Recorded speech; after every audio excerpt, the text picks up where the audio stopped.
This conference will now be recorded. Thank you. And if I can get a mover and a seconder to open, please. Peter, Belinda.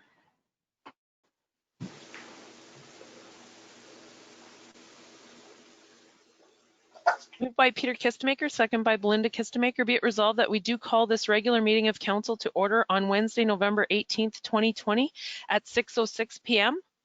All in favor? And that's carried.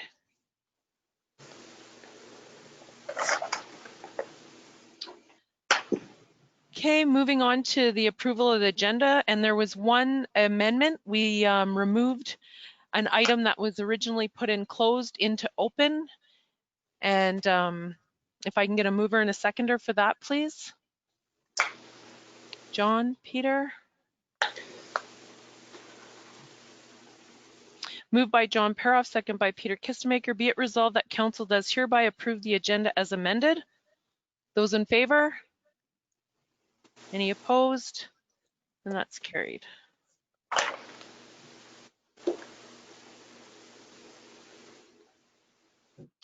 Okay, and item number 4, disclosure of pecuniary interest and general nature thereof, declaration conflict of interest. Council, you know that anytime during the meeting or at this time you can declare that.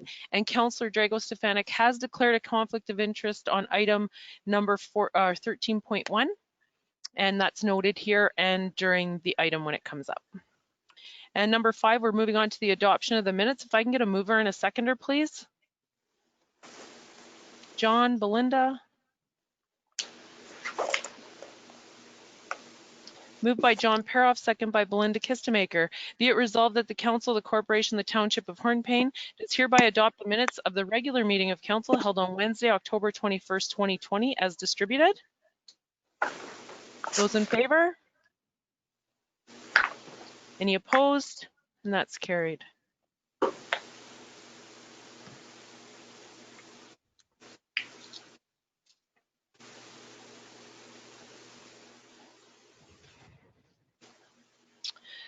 Okay, item 6, there's none. 7, 8, 9, and 10, moving on to managers' reports. If I can get a mover and a seconder to put the motion on the floor. Peter. And a seconder, please. John. Moved by Peter Kistemaker, second by John Paroff. Be it resolved that the Council of the Corporation, the Township of Hornepayne does hereby acknowledge receipt of the manager's reports provided at the regular meeting of council held on Wednesday, November 18th, 2020. And our first manager's report is our CAO report, and you have that in your packages. Gail, did you have any comments or that you'd like to make before I open the floor? I did. I had a couple of things that have occurred since the report was written. I just wanted to let you know that since our website came back up finally, we were able to post the Municipal Services Corporation business plan on the site, as well as the job posting for the project manager position. And I believe, I don't have that in front of me actually, but I think it closes, I'm thinking it's December the 4th. Yes, Stace, okay, thank you. I also issued this morning the RFP for engineering, project management, and contract administration for the airport rehabilitation program through the Investing in Canada program. So that those proposals are due in December the 18th. And official plan documents are now also up. The ones that were used for the visioning and the stakeholders plans are now up on the website. And we've extended that consultation period until December the 7th. It was going to be November the 30th, but since the website was down, we wanted to allow a little bit more time for that. So those documents are there. Please check them out. And then the waste management RFP, I was hoping to get it out last Friday. I wasn't able to do that. It's pretty much ready to go. I have one more last review to do. I had wanted to meet with the MOE before I sent it out, and that meeting was yesterday. So I'll have that out by the end of the week or early next week. So that's for the long range waste management plan.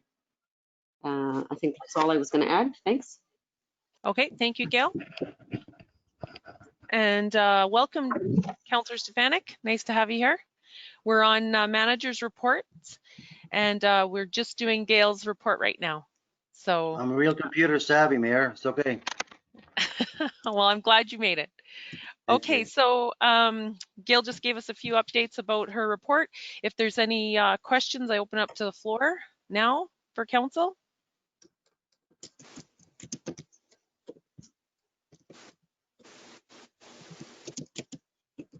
I have one comment while we're doing. I see that you participated with IESO, and they're holding a webinar on December the 8th, and any of council can go to that. I unfortunately am unable to attend. That's my work day. So I'm not sure if there's a councillor that would like to participate. I think it would be beneficial for our community. John, would you participate? I would, yeah. I was looking at that too. I was going to ask. Great, that would be awesome. Thank you for that. And we'll get, do you have the link, John, to sign up, or would you need it? I would ask that I get sent the link again just to make sure I got it. Okay, great.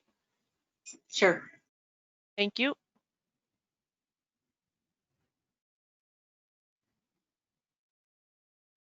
Okay, there's no further questions for Gail. Okay, thank you, Gail. There's lots going on. It's crazy busy. I want to go ahead, John. Councillor Para.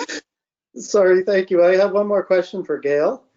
Can you, is there any update on the development of the property, the hotel? Actually, Ben's in town right now. He held a meeting last night on his own accord. So I guess he was looking for some investors. I did meet with him briefly this afternoon just to go over, you know, he was looking to know tax and water rates and all that kind of stuff just to finalize his numbers. So everything's moving forward. He's hopeful that things are going to go well. He's got some investors lined up and still has several to talk to. So he's feeling good about it. Good, thank you. Good news. Any further comments? Belinda, Councillor Kistemaker? Did he get a good turnout at 7 o'clock last night? He said he had about 10. Thanks.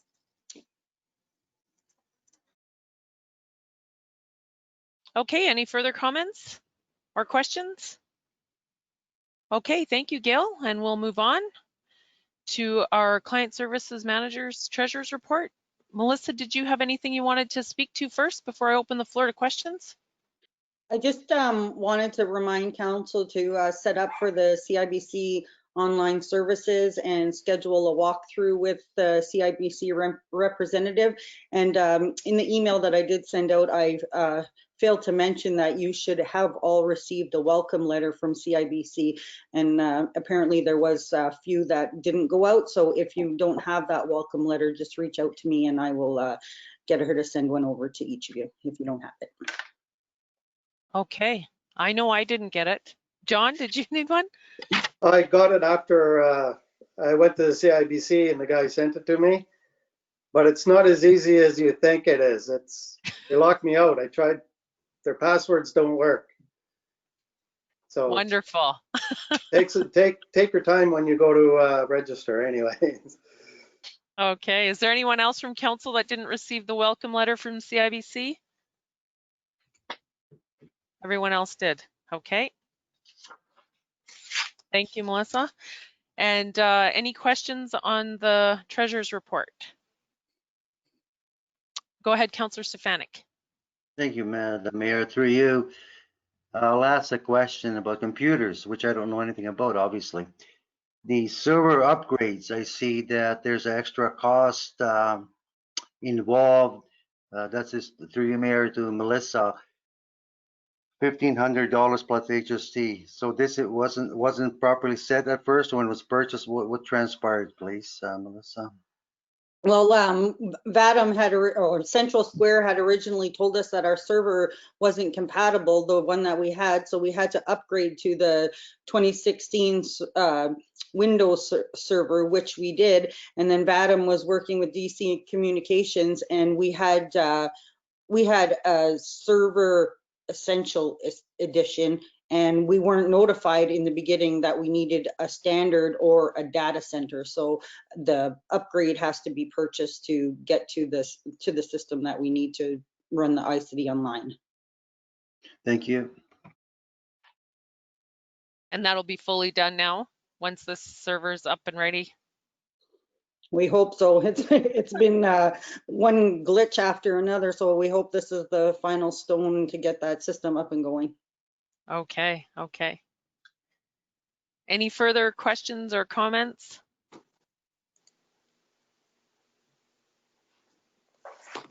Okay, Councillor Paroff?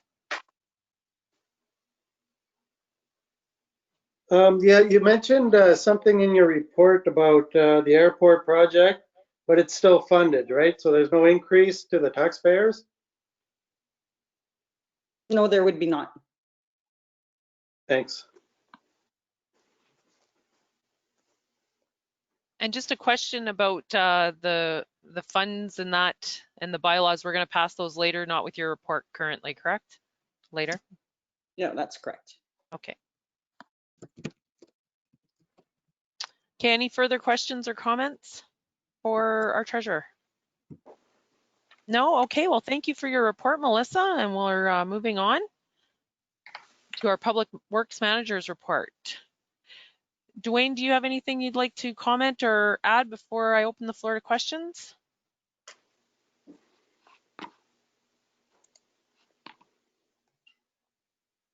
No, I think I'm ready for questions. Okay, great, thank you. So you have all the report in your package. Is there any questions for the Public Works Manager? Go ahead, Councillor Stefanic. Thank you. Through your mayor to Dwayne. Under action item RM-04, access to arena, 95% complete. What hasn't been completed? The 5%, please, Dwayne. A little bit more training and then we're ready to go. Thank you. Okay, thank you for that. Any other questions for the Public Works Manager? Go ahead, Gail. Wayne, I just wondered if you could give just a brief outline of the work that's been done this week for water lines, just because that was not, you had your report in before that was done. Yeah, we did 6 repairs while Vilna was here, including putting a hydrant back in. There was 4 service line repairs, a couple of valves, and the hydrant put back in. And I know there was some concern about the hydrant. I didn't see it downtown yet, but it's from blocking for it or something. And that's been all put in as well, I guess? Yes. Okay. Sorry, I did miss that. What was that? Just that there was going to be some blocking to protect the hydrant.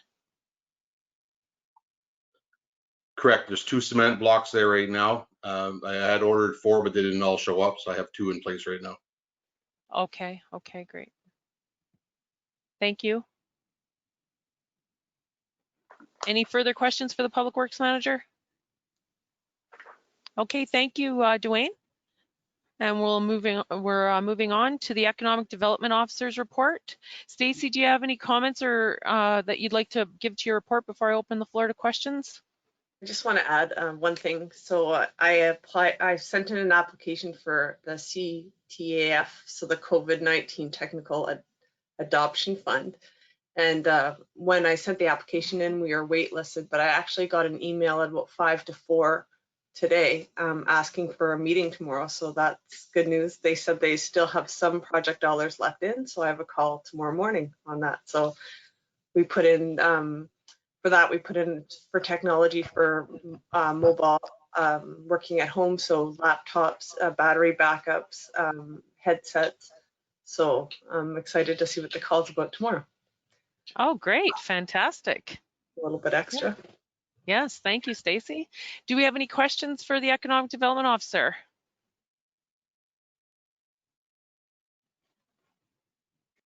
Okay, go ahead, Councillor Stefanic.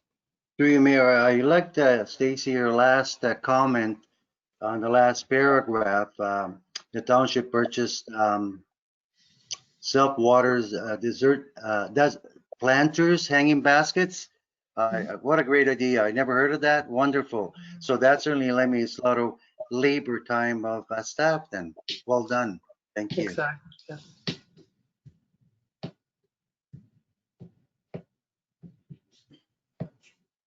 Okay, I see no more comments or questions, and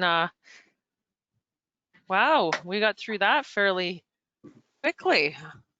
So if that's done with the manager's report, I put the motion to the vote to accept, acknowledge receipt of them, and those in favor? Okay, any opposed? And that's carried.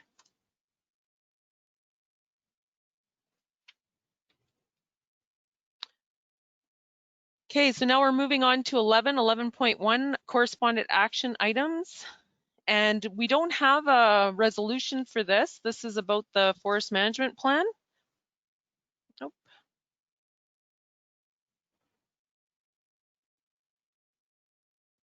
And it was on here for information that there's opportunity for council to submit comment again. Did you want to comment any further on this, Gail?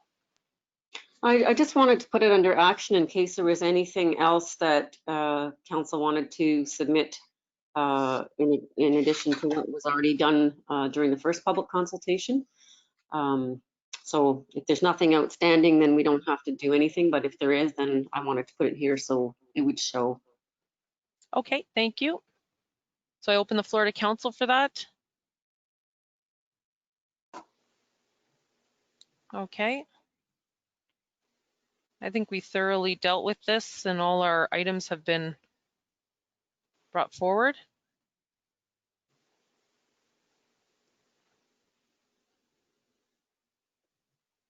And we have till the end of December, correct? Is it December 29th? It is the end of December. I'm not exactly sure of the date off the top of my head, but Okay. I did see that yesterday. Sorry? Yes. It says that on the sheet there. I'm just looking at it now. Yeah, okay. Okay.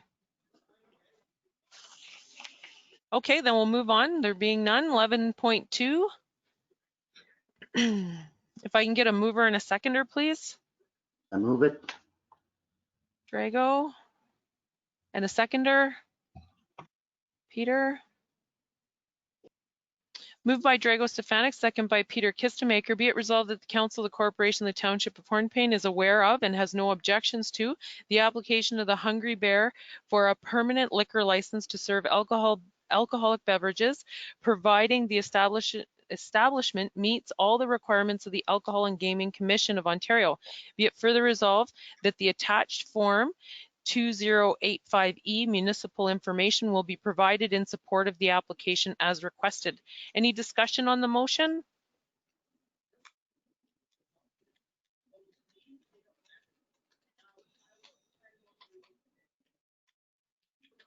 Okay, there being none, I'll put it to a vote. Those in favor? Okay, any opposed? And that's carried.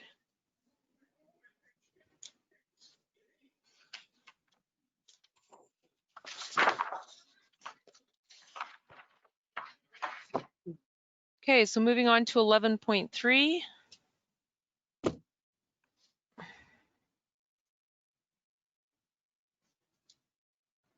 And I have to, or first I'll open up the motion. A mover and a seconder, please. I'll move it. John, Belinda. Moved by John Paroff, second by Belinda Kistemaker. Be it resolved that the Council of the Corporation of the Township of Hornepayne does hereby endorse the attached staff report submitted by CAO Clerk Gail Jeremy and direct the CAO Clerk to submit comments to the Ministry of the Environment, Conservation and Parks, MECP, Environmental Registry of Ontario, posting 019-2579 as outlined therein. Any discussion on the motion? I want to say first and foremost, Gail, that your report was very well done and thorough. Thank you. Thank you. I had some good resources to draw from, so thanks. Okay. Any further comments on the motion? Go ahead, Councillor Stefanic, or Councillor Paroff, sorry. I'm just wondering, Gail, if you could give us just a quick rundown of, I've reviewed all your documents, but I think I'm missing the key point here. Well, for one thing,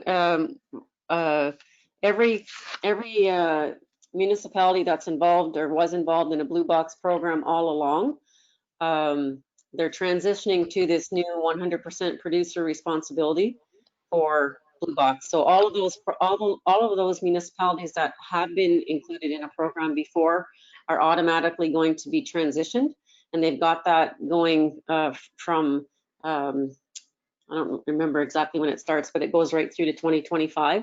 And then municipalities such as ours and that are under 5,000 are supposed to be brought into the program, the Blue Box program, start after that transition's over. So right now that's lined up for 2026. And partly we want to make sure we as in these types of municipalities aren't left out of the program.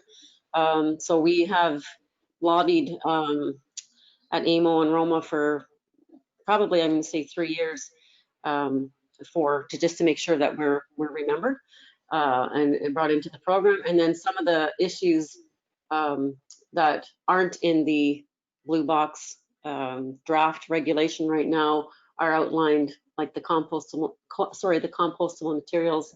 They want to find ways, they want the MOE to find ways to deal with these things that they haven't dealt with yet. So it just points out a couple of weaknesses in the legislation, and also just in reinforcing that we don't want anybody left behind. Does that help? Well, it does. It's my main concern, I think, when I asked was, is Hornepayne looking at going to a Blue Box program earlier than 2026, I think you mentioned? No. Because we're not scheduled. None of the municipalities that were didn't have the program before are not. The MOE's plan is to bring them in after this transition is done of the original communities. Okay, so we don't have to worry about this until then. No, not the way this draft is set up. Okay, but our biggest concern all along, like in the past, has been to make sure we are able to, because we weren't before. So there is that allowance in there. Right, don't forget about us. Let's keep applying pressure and making sure that our voice is heard. So exactly, yeah. Any other comments on the motion or discussion? There being none, I put it to a vote. Those in favor? Thank you. Any opposed? And that's carried.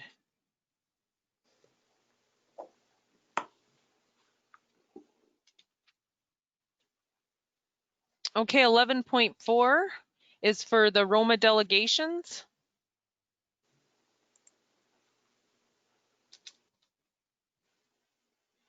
And we have to submit to Roma who we'd like to speak to.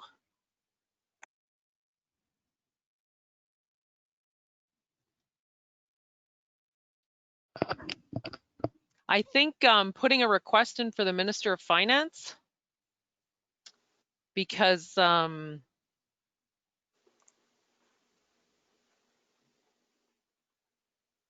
just Stephen Clerk giving us a shout out and helping us along there.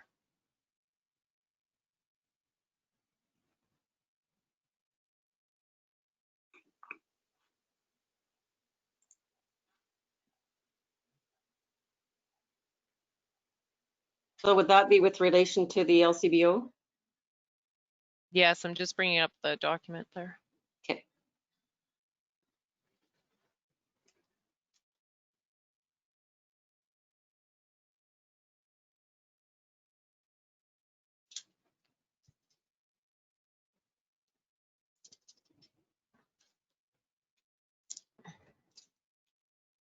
I'll open the floor up to council while I'm waiting for this to download.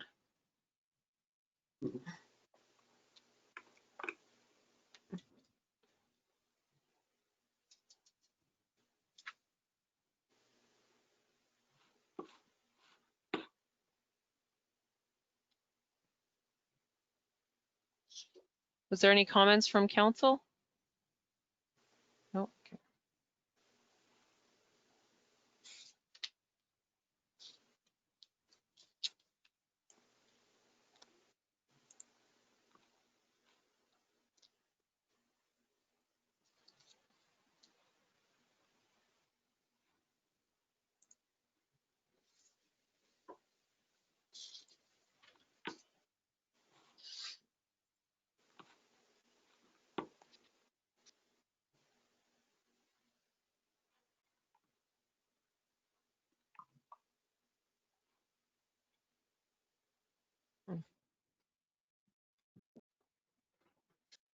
Well, I couldn't even go to the paper document, so I have to wait for it.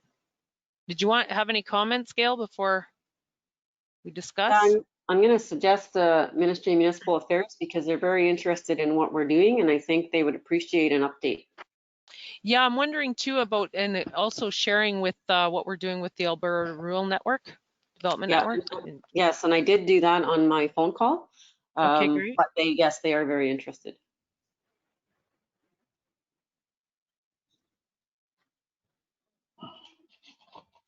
Go ahead, Councillor Stefanic. Oh, yep. Yeah, thank you, through the mayor. When do you need, I'll give some more thought to this. I didn't have a chance today on that specific issue. When would you like the comments? I could give it to you by tomorrow afternoon. Is that okay? Oh yeah, I won't get to it till next week, but they're due on the 30th. So Okay, because I have some other comments and issues that I can certainly share with you and sure. after with council as well. Thank you. Sure. I'm not getting.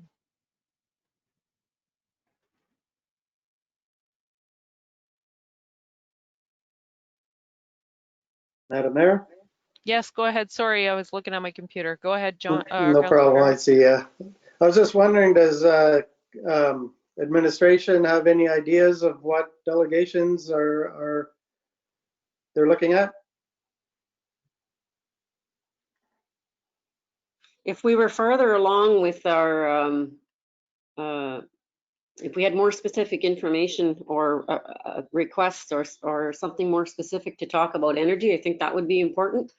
But I don't think that we have, unless somebody can provide it to me, I don't think we have a firm enough or a solid enough case to build right now, a specific case to go to them with. But maybe by the time AMO comes along, we might. Because we want to get, like, we're working on getting some funding for our energy plan and have been in discussion with, Hornepayne Lumber, and we're talking about organics in different areas. And I think there's opportunity there. I think we're just not quite at that point yet. Administrative infrastructure, we have had before, and they've been good to us in the last few years. We've got lots of funding from them. And I wouldn't say we had any specific asks of them right now. We're still waiting to hear back on that one funding program, other than the multi-use facility, but we've already got a request for a meeting in with them. So I'm not sure if it would be pertinent to do it right now. Mm-hmm.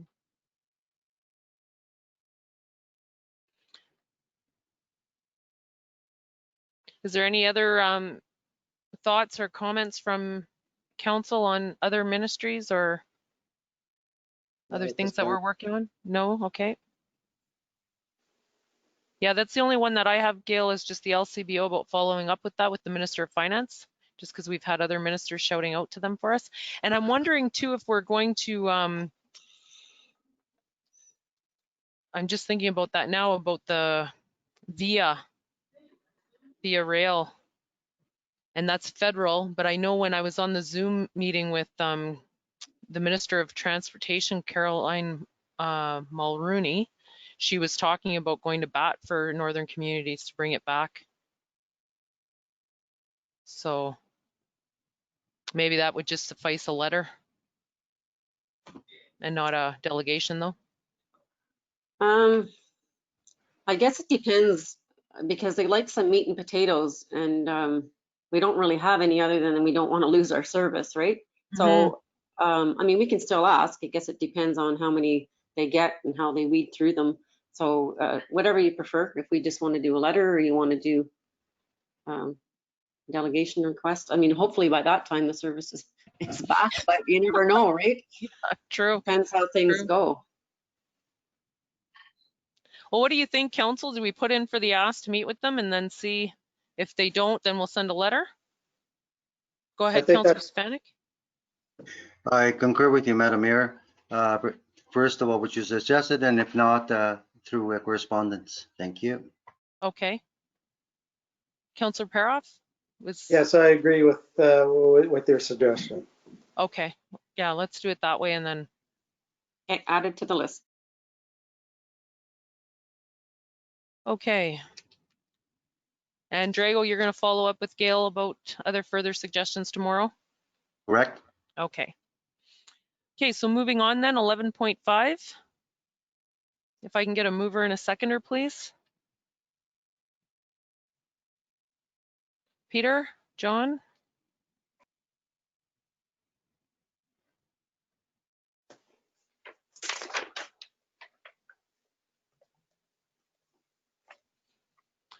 Moved by Peter Kistemaker, second by John Paroff. Whereas on October 28th, 2020, Ontario announced the upcoming COVID-19 resilience infrastructure stream under the Investing in Canada Infrastructure Program, ISIF, in Ontario, and further on November 16th, 2020, opened the program up and further specified that it was a local government intake. And whereas under the new COVID stream, $250 million in combined federal provincial funding will be dedicated to local governments across the province, $100,000 of which is allocated under an application-based process to our municipality. And whereas there is no municipal portion required for the funding and the program is being funded 80% by the federal government and 20% by the province, and it is deemed expedient to apply for the entire amount allocated to our community, being that is zero cost to the township.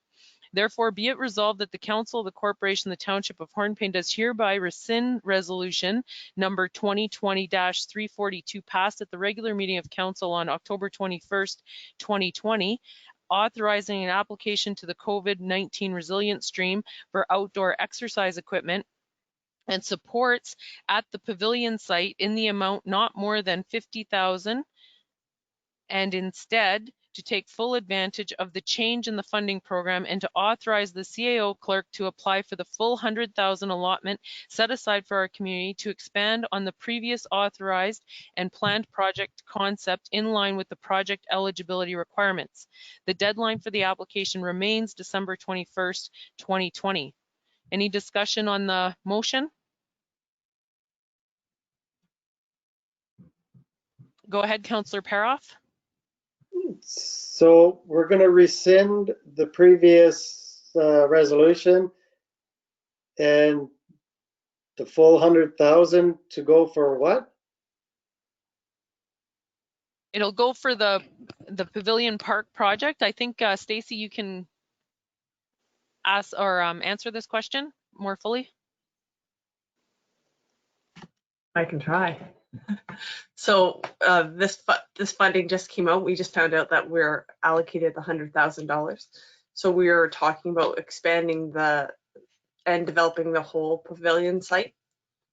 So the exercise equipment and then other things. We're not sure exactly what's specifics yet because it's just brand new out.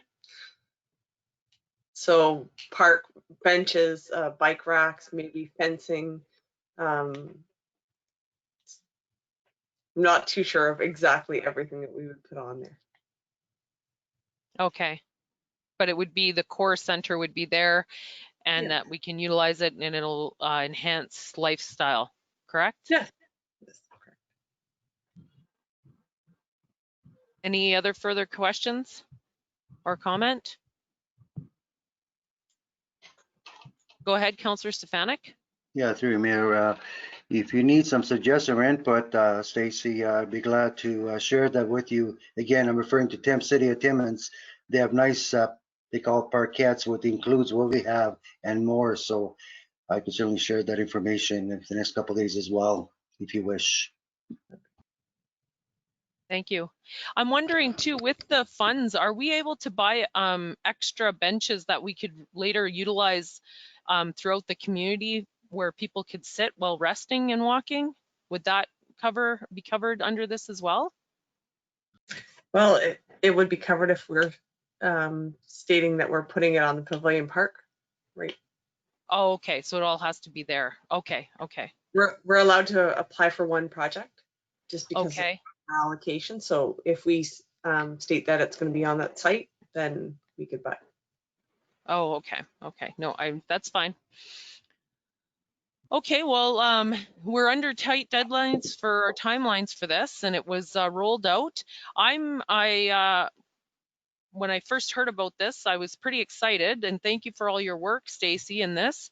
I think too, we had discussions with CN the last time we talked with them about bringing a road in behind that Pavilion Park so that their fuel trucks weren't traveling up and down our main street. And the general manager that was here at the time and the superintendent both looked at it. So that might be able to further along as well. So, and get some of those big trucks off our downtown area. And if we're putting the first chunk in, maybe they'll come in with the second chunk. So, okay, any other further comments, council? Or questions? No? Okay, I'll put the motion to the vote. Those in favor? Okay. Any opposed? And there, it's carried. Hey, thank you, Stacy, and good luck with the application, and we'll await good news. Okay, moving on to 11.6. If I can get a mover and a seconder, please. Drago and Belinda.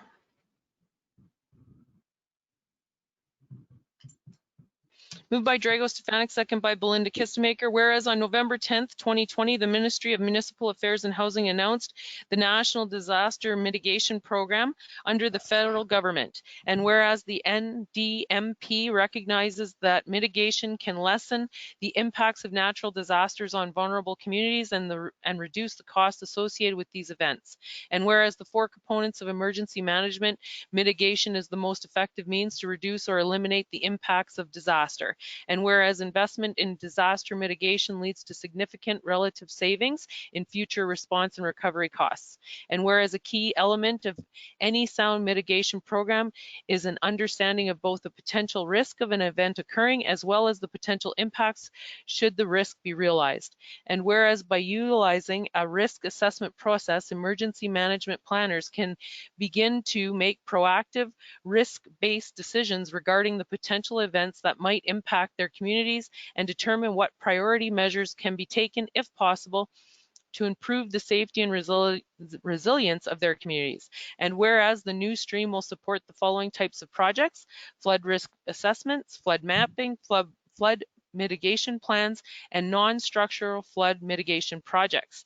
Structural projects are not eligible, and whereas council deems it appropriate to apply for these funds, therefore be it resolved that the council, the corporation, the township of Hornepayne does hereby authorize the CAO clerk to apply for the National Disaster Mitigation Fund to apply for, and the deadline for the application submission is December 1st, 2020. And are you looking, Gail, for, sorry, would you like to comment? I would. Okay. I really don't think we have the capacity to do this application in the next 12 days. Okay. We are all swamped with our ongoing projects. I mean, it's on here because if we get direction from council to do it, we will obviously do it. But, and I do think it's a good idea to do a flood risk assessment, and I think it would be something good to include with our planning. But I really feel that it's not the best timing for us. We're already on our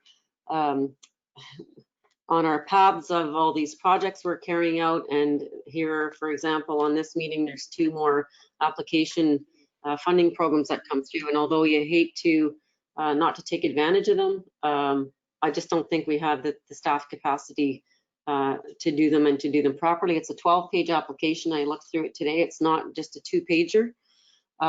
It would take a fair amount of time to do. And it's 50% funding, which is not great. But for my recommendation would be, when it comes up again, we fit that into it. We don't know it's coming again. We know we want to do these things, and we can start thinking about it. But in the time period we have, like, they're really not allowing a lot of time for these applications anymore on already full plates. So that's what I have to say. Thank you. Any further comments from council? Go ahead, Councillor Stefanic. Yeah, through Mary, I agree. I would agree with the CAO, and I was going to actually suggest that to note this for next time around, and then make it a priority, but not at this time. I agree. Thank you. Yeah, go ahead, Councillor Paroff. Thank you, Councillor Stefanic. Yeah, I agree. Councillor Stefanic just said exactly what I was going to say. So I'd like to. We're all on the same page there. Councillor Kistemaker, Belinda, go ahead.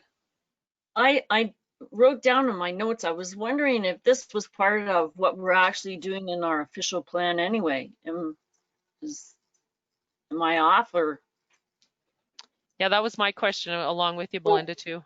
We do identify floodplains in the official plan, which in a way would have been nice to have a completed, study with it or whatnot. But there is something to do with identifying flood areas in the official plan for sure. I think this would just sort of be one step farther.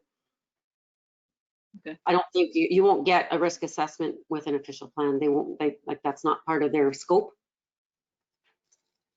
But we could continue on with our official plan. And then once we have that, those areas would be identified. Then we can go ahead with the risk assessment. Yeah. And move one step at a time here. Okay. Okay, so do we want to defeat, I guess, because it's on the floor. So I'll put it to a vote. Those in favor? Those opposed?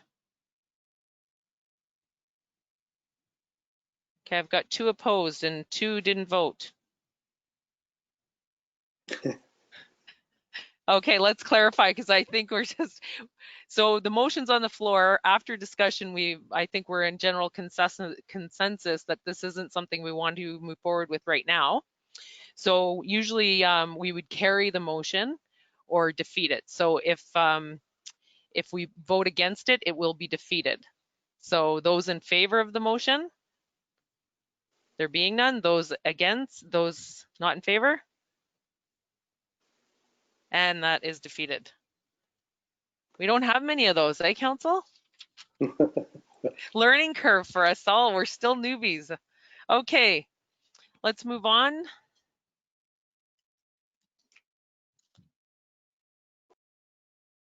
(11.7), and it's a support resolution. If I can get a mover and a seconder, please.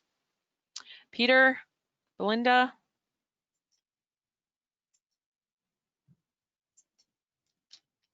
Moved by Peter Kistemaker, second by Belinda Kistemaker.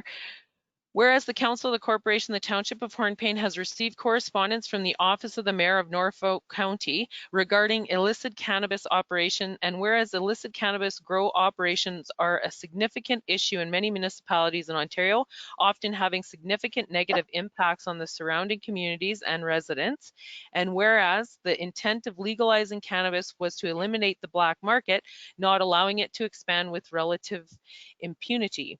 Therefore, be it resolved that the Council, the Corporation, the Township of Hornepayne does hereby support Norfolk County's request to the Prime Minister of Canada, Province of Ontario, Health Canada, and the Ontario Provincial Police, requesting better regulation and tracking of prescription of cannabis in Canada by doctors, increased regulatory and enforcement presence by Health Canada, increased OPP resources, increased funding to municipalities to deal with the complaints and bylaw issues generated by illicit cannabis use.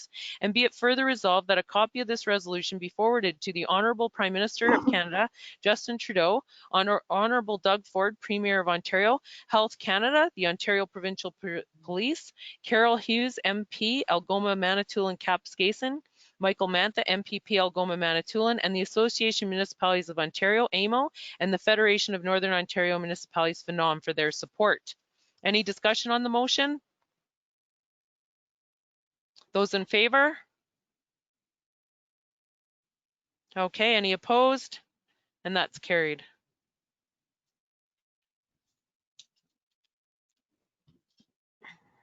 And 11.8 is also a support. If I can get a mover and a seconder, please. Councillor Stefanic, Belinda.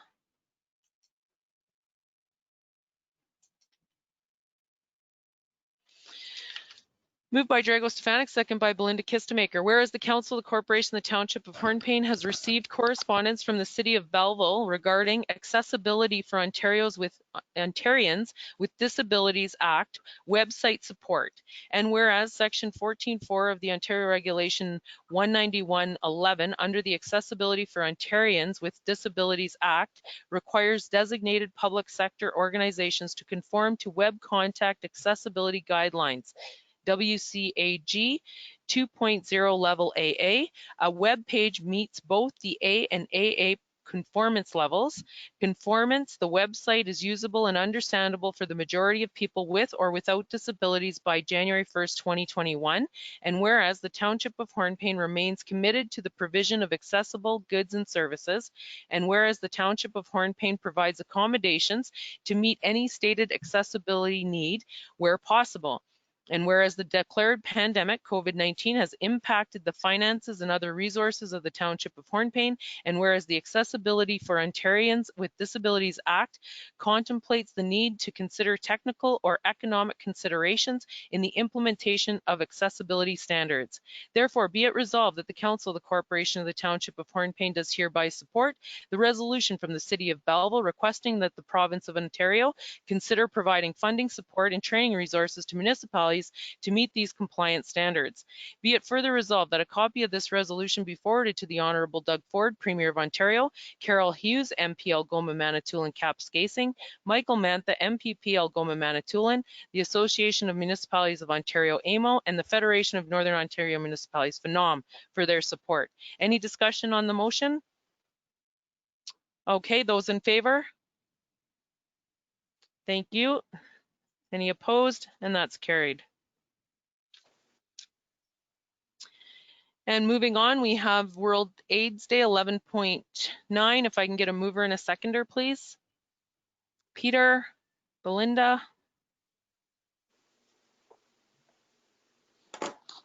Moved by Peter Kistemaker, second by Belinda Kistemaker. Be it resolved that the Council of the Corporation of the Township of Hornepayne does hereby agree to support awareness and education of Red Scarf Day for World AIDS Day, November 30th, 2020, organized through the Porcupine Health Unit, Hornepayne office.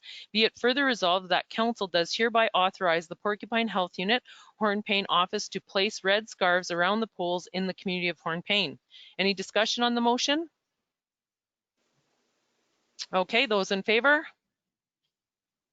Any opposed? And that's carried.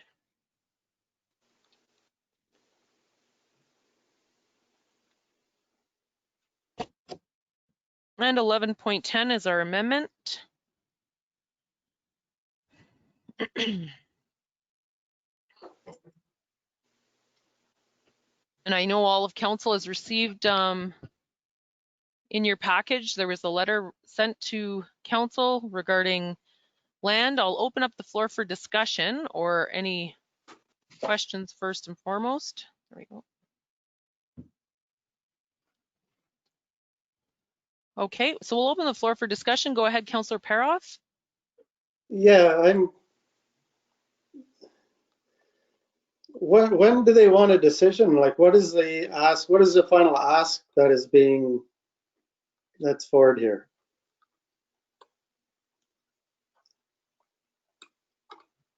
My understanding from the document was that they are looking for any sort of support. I think initially would be the land, and of course we can't give land away, right? We know that through our. So it was ways that they could meet. They need the land for the housing, and they've suggested the 8 lots that they'd like. And like you see in the letter, there's 4 that still have houses on them or some sort of structure.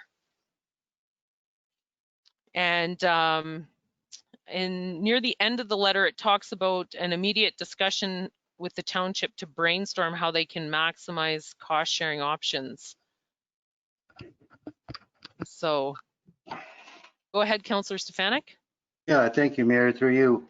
I was invited by the First Nations to meet and greet with them on past Saturday, and I met, just as general information, with Isabel and Lisa and Chief Koskas, who was on via telephone. They basically went over the project they're currently doing, and they also thoroughly discussed their letter that you have in front of you. Their deadline is December 31st, 2020, and I analyzed and studied this actually, and I think we as council should support it, and I'll say why, because it is needed in our community.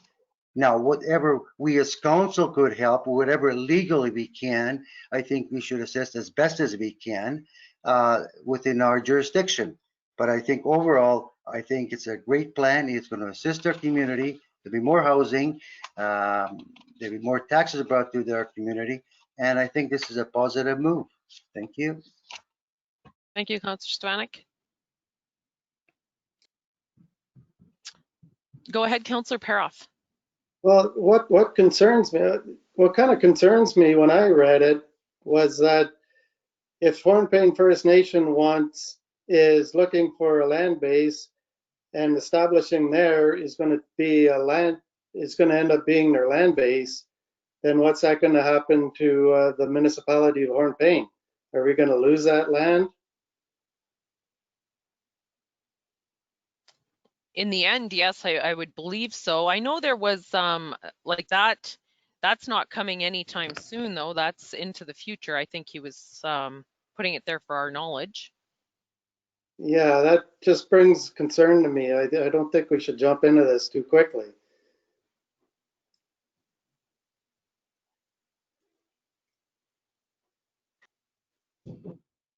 Councillor Kistemaker?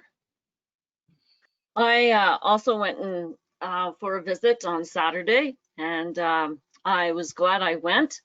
It was I thought it was very informative, and a lot of ideas that they have that they're trying to pursue, we're all on the same page. I like to see if we can help them somehow. I like to see us try.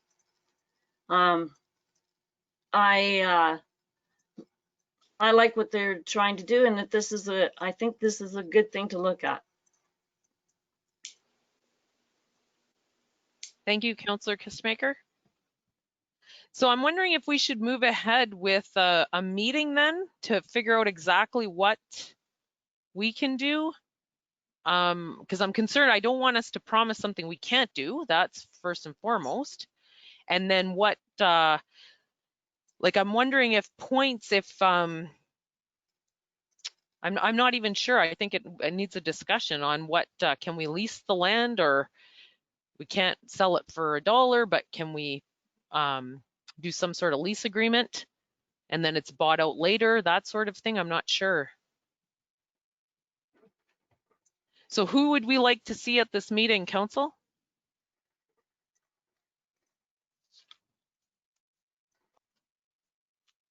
Councillor Stefanic, go ahead. Thank you, through you, Mayor. I think it's appropriate that Isabel be there. She's a councillor, a local councillor for the First Nations, and also Napoleon, if he's available. And Lisa was part of the meeting, so I'd like to see her there as well.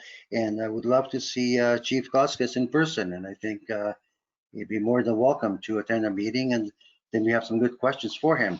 I realize that time frame is very tight for our administration to preview, review, and analyze what are our options to assist. I mean, there's limitations. I realize that fully, but I don't know how much time frame they require staff to really fully understand this and educate ourselves. So that the time frame might be a challenge, but those are the people I'd like to see at the meeting. Thank you. Yeah, I agree with you, Drago, completely. I think I would let I'd leave it up to Hornepayne First Nation of who they'd like to bring to the table. And of course, anyone that they want would be welcome as far as I could see. I was just wondering, to expedite trying to this brainstorming session, do we want to have a meeting, set a meeting outside of council with, as long as we don't have more than 2 council members, we could have a meeting and then bring it back to our next meeting in December? Does that sound like a plan, Councillor Paroff? No, I would prefer all of council to be there. Okay. Then it would have to be a special meeting of council.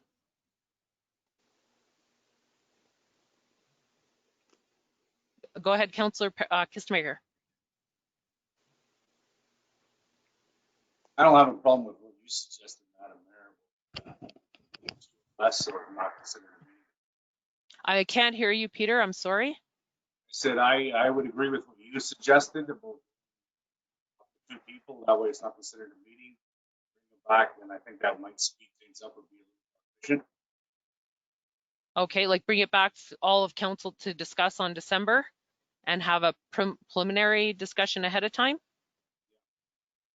Okay.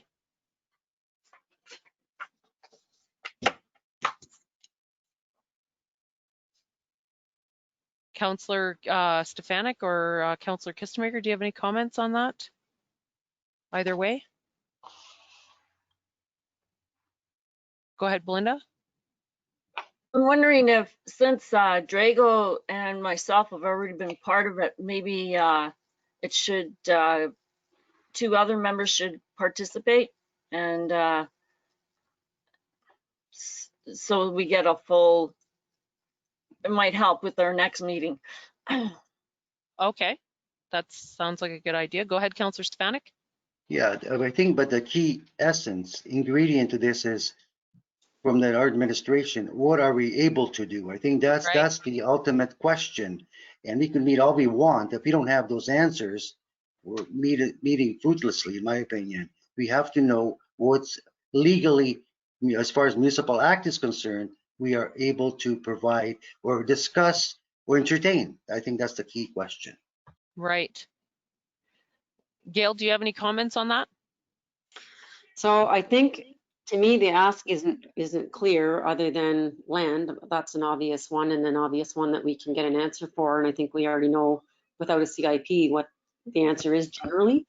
But I'm not sure what other things they might be looking for. It would be nice to have a clearer ask so we can get a clearer answer. But one comment I did have was, when I was looking at this, it looks like a couple of those properties are right along the hydropower line, and I'm just not sure if they are aware of that. So that will likely cause an issue with at least 2 of them, I'm thinking. You know, does that mean we wouldn't be able to sell those? Is that what you're saying? That they well, wouldn't be usable? Yeah, I would think so, because it's a hydro right away, right? And okay. the power line runs right there. But I don't know that you can't really see that in this overhead shot. You just see the open space, but I'm just not sure if they were aware that that's there. There was something else I was going to say. Now I can't remember what it was. Anyway, I guess really we can get answers for things. I can't really tell you how much staff time it's going to take, because I don't really know what's involved with the Rapid House Initiative. If the township has to put the application in, that's going to take some time. But if the nonprofit can put it in, then that's another story. I'm not familiar with the program, so I don't know, Stacy, if you have any insight on that, or how much it might involve. I think it depends on the footwork that Chief Kosis has done already, because there's advisors that we need to talk to. So he would talk to a different advisor than the township would if we were putting in the application. So there's some agreements that need to be done, construction agreements. So if we were putting in the application, there would be a lot more time commitment for sure. So we really, I think we need a clear ask, specifically what they're what information they're looking for us, or what partnership they want from us. Is it us putting in the application? Are they, what's their project proposal? Because if we're looking at December 9th for them to come back to council, it's not going to give them very much time to do the application. The application's pretty extensive and they have to have a lot of agreements just to submit with their application. So if we kind of give them an answer on the 9th, or find out what their asks are on the 9th, I don't think it's going to give them enough time to complete the application. Yeah, and I do know that they want to do the application. Like it's their project. They just they need land. So go ahead, Councillor Stefanic. Yeah, I was going to comment after you, Mayor. Belinda could confirm this. The intent is for them to apply. That was my clear understanding from Saturday. Number two, if you look at page number 2 at the bottom, that's some of the asks, as you call it. At the bottom of the page, there's 2, 4, 6 items in general comments that we're looking at, Gail.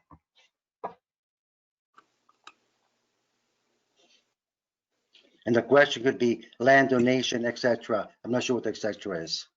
So I guess what I'd like to know is the grants and contributions, like what does that mean? Like what does that translate into? You know, with concessions on property taxes and levies and well, we don't have development charges right now. A land donation, all that kind of stuff falls under a CIP as far as I know, although I will double check with legal counsel. But the grants and contributions, I'm not sure what their expectation is. Thank you.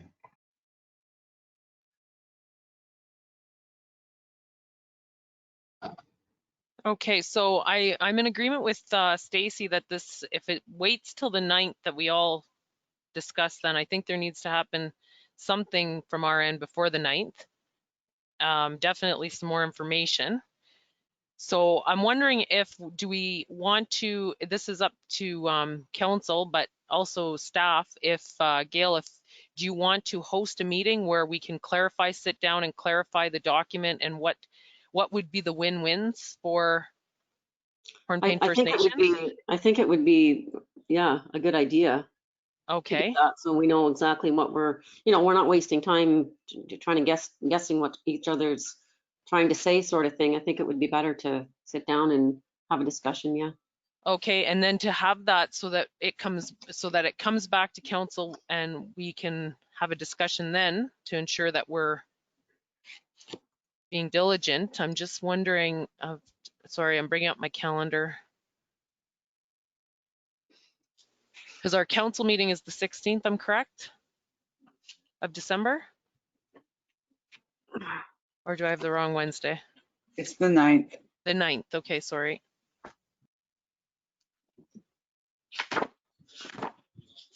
So that doesn't leave us much time because anything that comes from the meeting needs to be back to yourself, Gail, by the 2nd, right?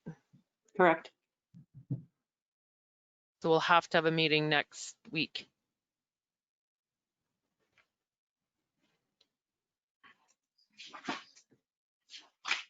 Did, when you were talking, both Drago and Belinda, did they seem like they would have time? I'm assuming they'd have time next week. Their understanding, like, I know when I talked to Ron, like they want the project to move ahead. Chief Costas. Yeah. Yeah. Okay. Correct.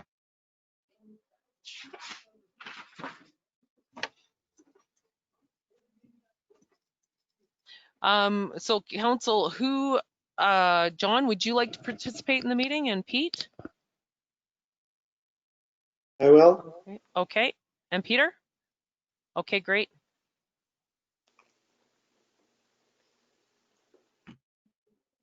Okay, I can touch base with you tomorrow and see when you're free and find out when Hornepayne First Nation members are free, and then we can set something up. Okay, perfect, and then it'll come back to council. Mm-hmm. Okay, and just to let Chief Costas know that we thought it was imperative that our 2 councillors that haven't been briefed on the project be given the first opportunity, and that's why the only reason why I wouldn't be attending. Okay. Okay, just so he knows that. Go ahead, Councillor Kistemaker. I'm just gonna ask Jailer, could you text me tomorrow when you get the time there? That's the best way to get over. Okay. Thank you. Okay, is there any further comments on that? So that'll come back to council on the 9th, and we'll hopefully be able to support in some way. Okay, so moving on.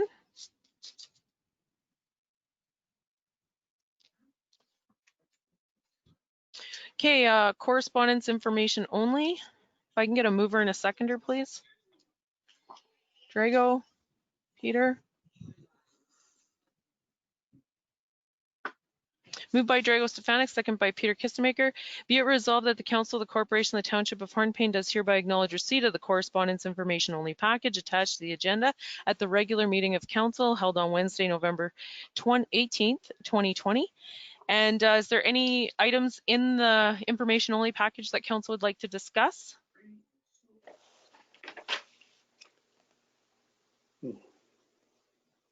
No? Okay, I don't see any, so I'll put that to the vote. Those in favor? Okay, and that's carried, none opposed.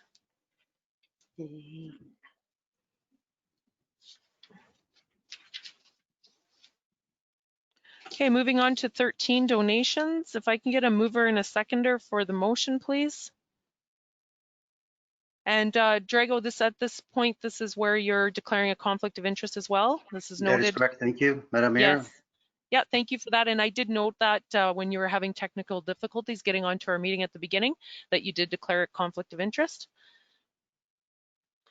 So if I can get a mover and a seconder, and we can open up the discussion of the motion. Peter.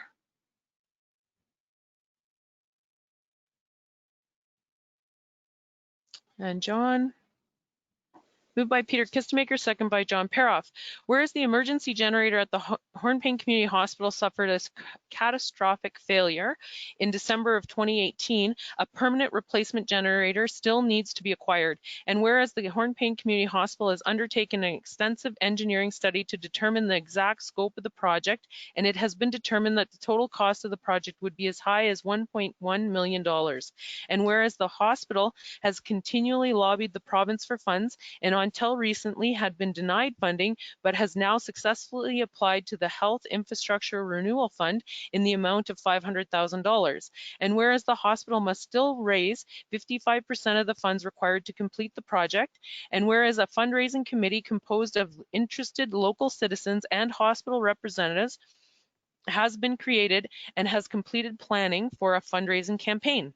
And whereas the hospital has held 2 deputations with council requesting financial support for the project, and council recognizes the extreme importance of having a reliable emergency generator in place, and also recognizing the astronomical ongoing costs of providing a temporary generator, and wishes to help the hospital reach their goal. And whereas council's request for further information from the hospital has now been received. Therefore, be it resolved that the Council of the Corporation of the Township of Hornepayne is pleased to provide and does hereby authorize a donation to the Hornepayne Community Hospital for the purchase and installation of an emergency generator in the amount of, and we still have to fill that in, be it further resolved that these funds will be expensed from the Township of Hornepayne's Community Wellbeing Reserve Fund. Okay, and I open the motion for discussion.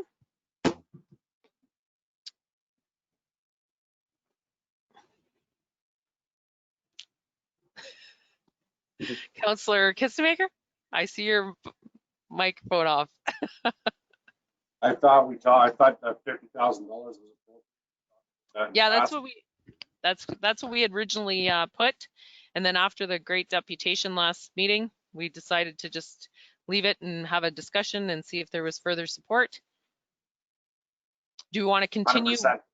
Okay. I'd like to go with that number. That's my vote.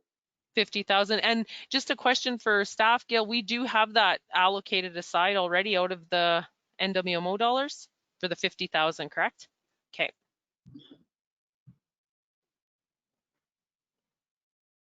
Does council want me to insert 50,000 then into the motion? Yes. John, Yes. Linda, okay, great.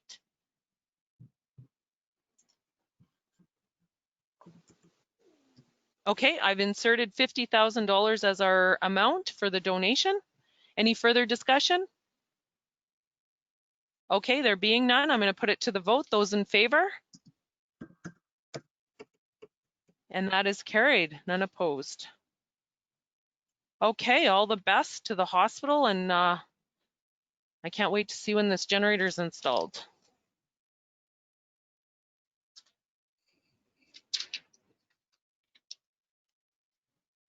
Okay, so moving on, we're at 14.1, Council Conferences 2021.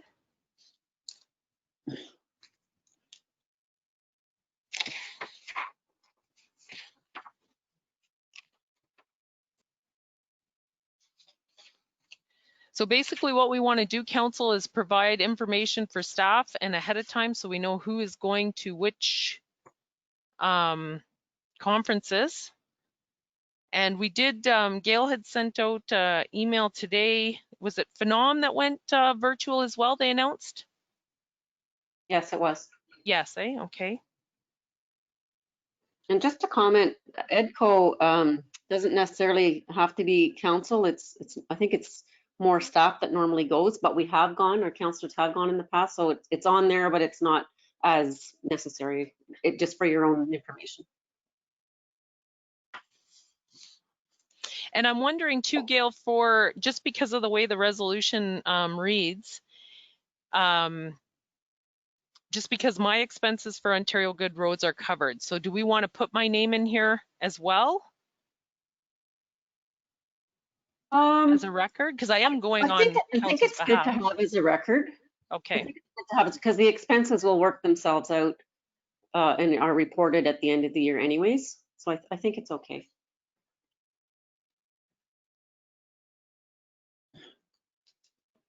Okay, so the first, I think we had talked about in the past, we had, I'm not sure who has not gone to Roma yet. I know it's a different format, but I have to say AMO, the conference for AMO in the summer there was lots of information. It's not like it's, it's overwhelming. You want to have your whole morning and coffee and snacks right beside you. Stacy can attest, I see her smiling. And I'm not sure the FCM that the staff just did, I think was probably the same. Was it not? Very busy?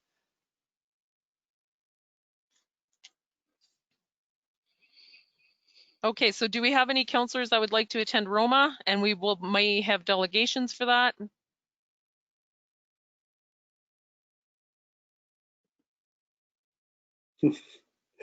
I just went there last year, I think. Yeah. So.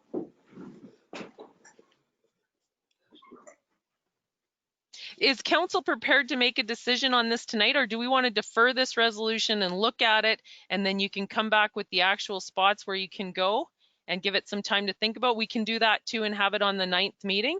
Do we have spots, Gail, that we have to apply for Roma? Can we wait till the 9th to put our registration in?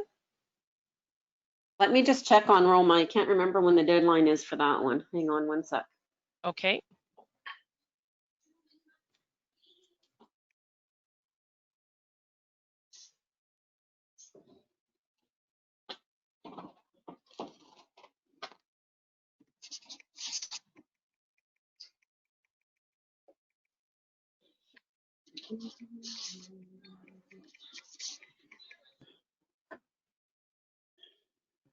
I would definitely encourage councillors that have not, I think, have we all done delegations now? Belinda, have you done a delegation yet? No. Okay, so we need to get you in a delegation this year. So you're good for December meeting because the early bird is open till December 31st for Roma. Oh, okay. So are we good with that, Gil, or you will defer it to next meeting? Give some time. Go ahead, Councillor Stefanic. I made my decision, Madam Mayor. Okay. For NOM, May 18th to 21st, please. Phenom. Yeah, just 1 second. May 18th to 21. And because there's 3 people available, so it's new from a lot of people. And AMO August 15th to 18th. And if Neoma, which you and I belong to, Madam Mayor, I'd like to go to that as well, if they can have a virtual. They usually have it once a year, correct? So I'd like to attend that as well, whenever they decide their date, please. And thank you. Okay, thank you, Drago. Yeah, we'll have to look into that. I'm not sure if they haven't even held a meeting yet since COVID for Neoma. So like we've had some, well, there was a letter here from the president. So. Okay, so council's good with that. I do have Drago's name inserted in those 2 spots and myself inserted under Good Roads, Ontario Good Roads Association, but I will check deferred if council is good with that. Sure. Yes, everyone is in agreement? Okay. Belinda, you're in agreement to defer?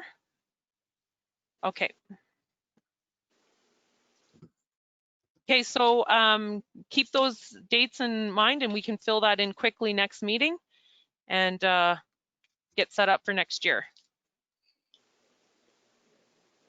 Okay, it is 7:22 right now. I'm wondering, does any council want a short break before we continue into new and other business?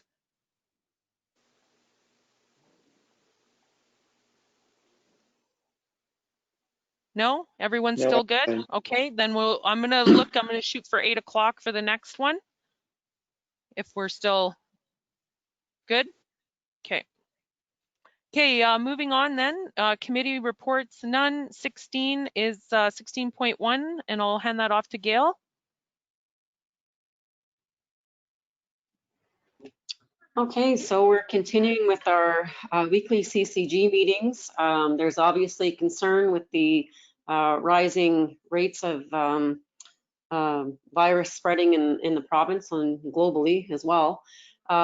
We have 105 cases, I believe, in the Algoma region.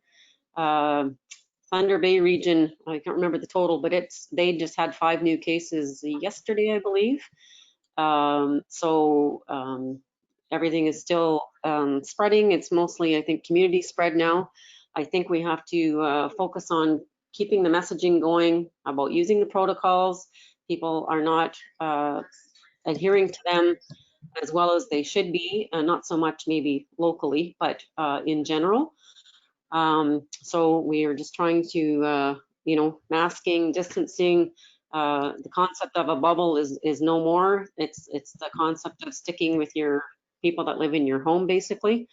And obviously people go to work and go to school, but to limit your contact with others. So continuing the messaging, gently remind people if you see them how important it is. I think from what I understand, a lot of the cases now are sort of in the younger, not necessarily young, but younger age groups than it was before. And the suspicion is that people aren't getting as sick as some of the more vulnerable or older people. So they're thinking it's not really a big issue, but the issue is passing it on to somebody who is vulnerable, who will get really sick. So I don't know how it's going to go.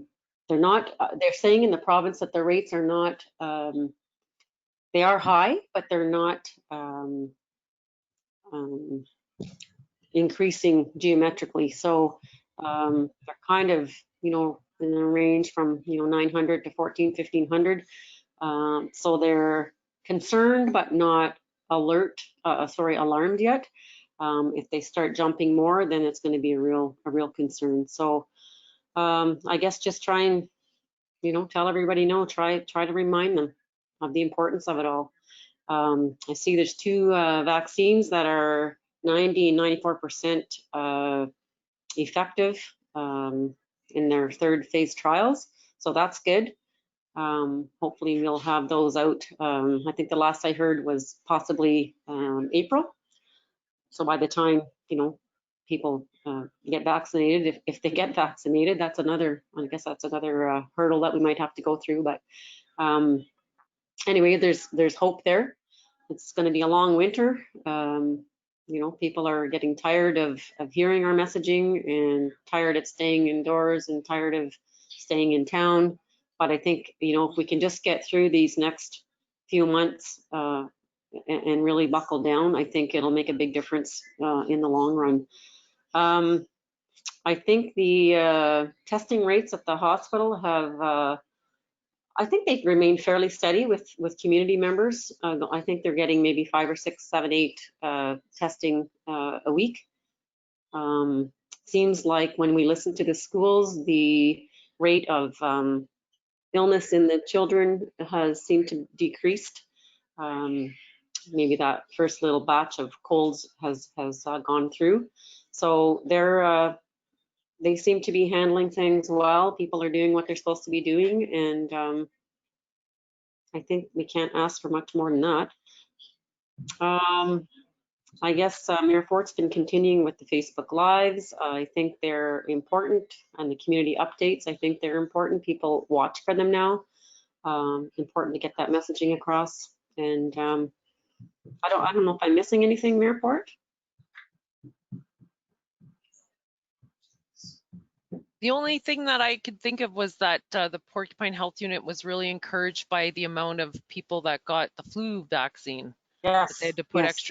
extra days. I'm not sure if it was 1 or 2 days that they ended up putting on. 2? Yeah, 2 extra days in Hornepayne. Yeah, so that was an increase from in the past, which is good. People are just taking as many precautions as you can to just stay healthy. The healthier you stay, that's the best defense, right? And to follow those protocols. Okay, was there any questions about the COVID update? No? Thank you, Gail, for that. And thank you again to the entire committee that meets on our behalf for the community. I can't say it enough and express it enough that I feel like Hornepayne's positioned well to try and battle through this winter. And I totally stand with Gail that we need to get through these months to April, and when the nicer weather comes, and hopefully everyone can get through the winter. So, okay, next item on our agenda is winter recreation operations 16.2.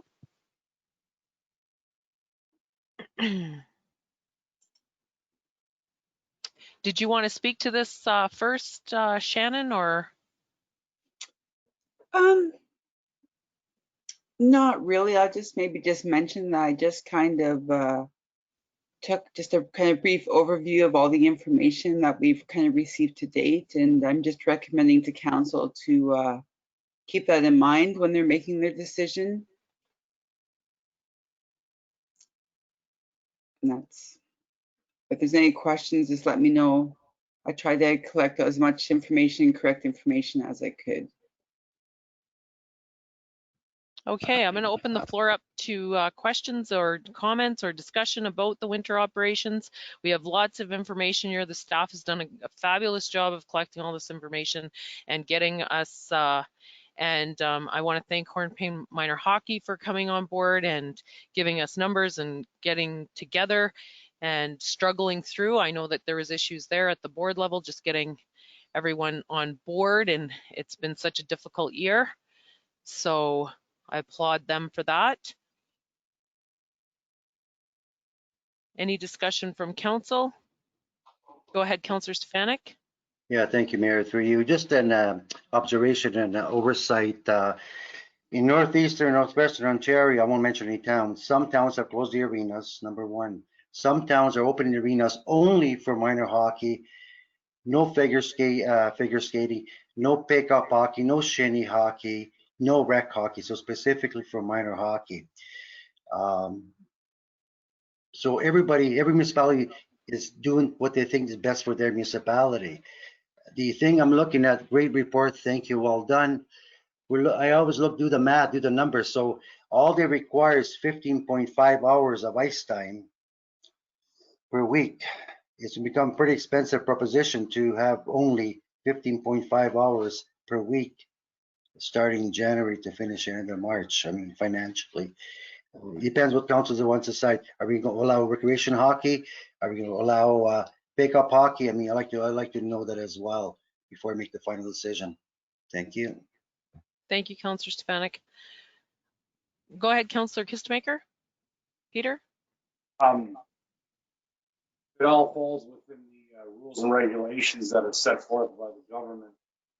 My vote, my 2 cents would be to have the arena open for the shortened season like we originally discussed, and have it open for men's rec and shinny and whatever else, as long as we follow the guidelines to utilize the arena.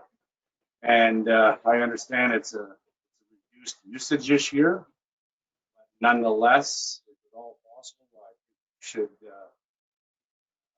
lack of a better word, we should do whatever we can to maintain the. Okay, I got all of that except the last part, that we should do whatever we can to maintain the facility or maintain the ice. To make sure that we do have another season, unless, you know, it's COVID keeps going in the direction that it's heading. We could be forced that, you know, that's why we originally didn't open it, and we weren't going to open it until January, because we might not be able to. I can understand why we, you know, this makes sense. I think all the taxpayers would be in agreement with us. If we can open up in January, I say we go. Mm-hmm. I was quite thank you for that, Councillor Kistemaker. I was quite intrigued with the numbers when you look at the projected numbers for the actual hours that were used in the beginning of 2020 and the projected hours for 2021, that the 15.5 hours is actually higher. Is that because we closed earlier in March? But even across the board, like across the years, like comparing the different years, I just thought that was interesting. Any comments on that?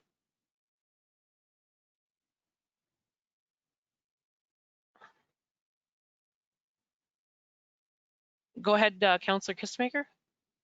Would it be possible, because that's months that they're projecting on our path, that because we had hockey tournaments and maybe the usage went down during those months? I'm not sure. I thought that it would be less. Like when I saw the 15.5 hours, I thought that the 3 months combined would be less, but it's actually more. The projected hours is more. So maybe between me and Melissa, we could kind of speak on that. I think what it is that's what the minor hockey is projecting this year, is to have 15.5 hours a week. I know in past years, they would kind of rent the ice, but then say they had a cancellation, they would cancel the ice and would be charged for that cancellation. Because if you go back and look at all the numbers from 2018 on, we've never had the ice rented as much as it will be for this year. And just looking at the number of players that are registered, it's hard to see how they would be using the ice for the full 15.5, but I'm guessing maybe they have other plans in place for the ice time usage. Melissa, did you want to comment any further on that? Thank you, Shannon.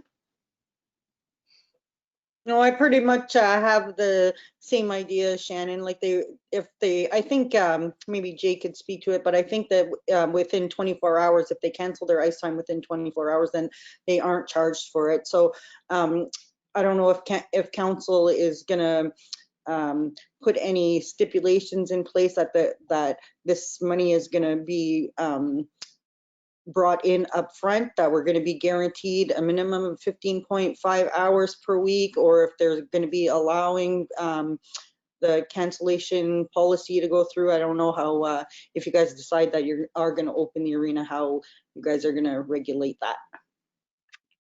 Oh, thank you, Melissa, for that. Thank you for those ideas. Mm-hmm. Okay. And just a note to keep in mind is the curling club, they do a daily rental. So if they use the ice or not, they're still charged for their rental fees of that day. So my recommendation would be to kind of go the similar approach with the minor hockey as well on that kind of rental fees. Okay.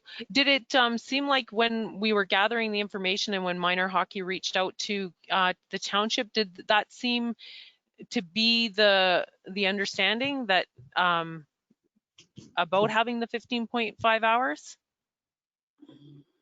Or was it on the old understanding where they could cancel within 24 hours and that sort of system. That never came up about the cancellation, so I'm just going with just the information provided that they're looking at having the ice for 15.5 hours a week. Okay. Okay. And I think, oh, sorry, go ahead. Go ahead, Gail, and then Melissa. I was just going to say the original discussion that was had at the council table was the intention that the money would be paid up front so that we can cover the portion of our expenses that are going to come about, excuse me, from running the compressor. So I think that was the initial intention that went out to the groups at the time, was council would be expecting full payment before the plant is started up. Now I don't know, like that was what came out of the discussion at council. So whether that's still the same feeling or not, I don't really know, but I think I don't think it was discussed particularly with minor hockey, but that was the initial idea when we reached out. Right, because we had a full discussion about just having commitments ahead of time, even without COVID year, like trying to change up so that we know and can expect what our usage and everything and promote our arena exactly, right? Like that whole. Go ahead, Councillor Kistemaker. Peter? Just out of curiosity though, I don't know if Pastor Ted would like to chime in on this, but just being involved in hockey in the past, I would be very curious to see how, don't get me wrong, I want to have the arena open, but how you would actually get 15.5 hours sitting with children that are registered in minor hockey.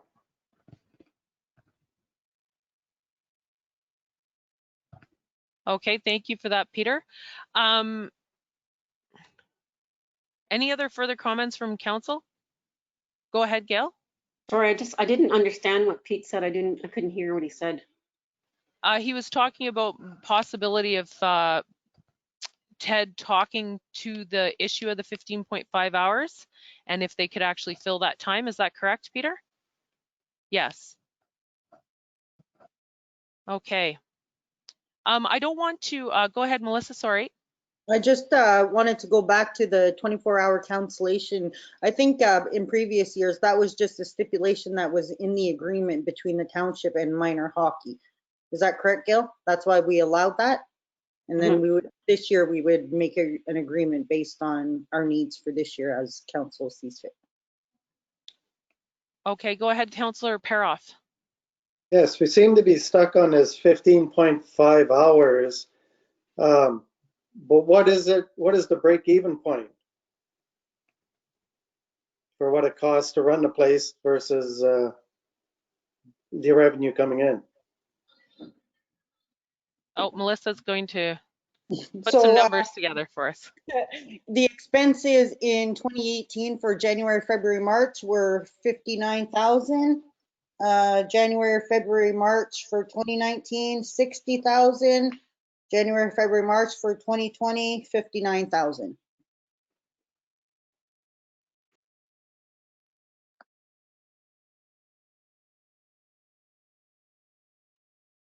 Go ahead, Councillor Kistemaker.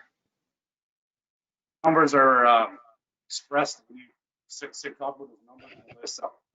Does that include in how you break down the cost with overall budgeting, like for example, the insurance and snow removal of the arena, or just the actual real cost to operate the arena as in the compressor and the employees' wages? Yeah, it's employees' wages, materials and supplies, electricity, furniture and equipment, and propane. So, and with the numbers that are presented here, the projected hours and what it's cost us in the past, we're about the same as where we were in the past, correct? If they do rent the ice for 15.5 hours?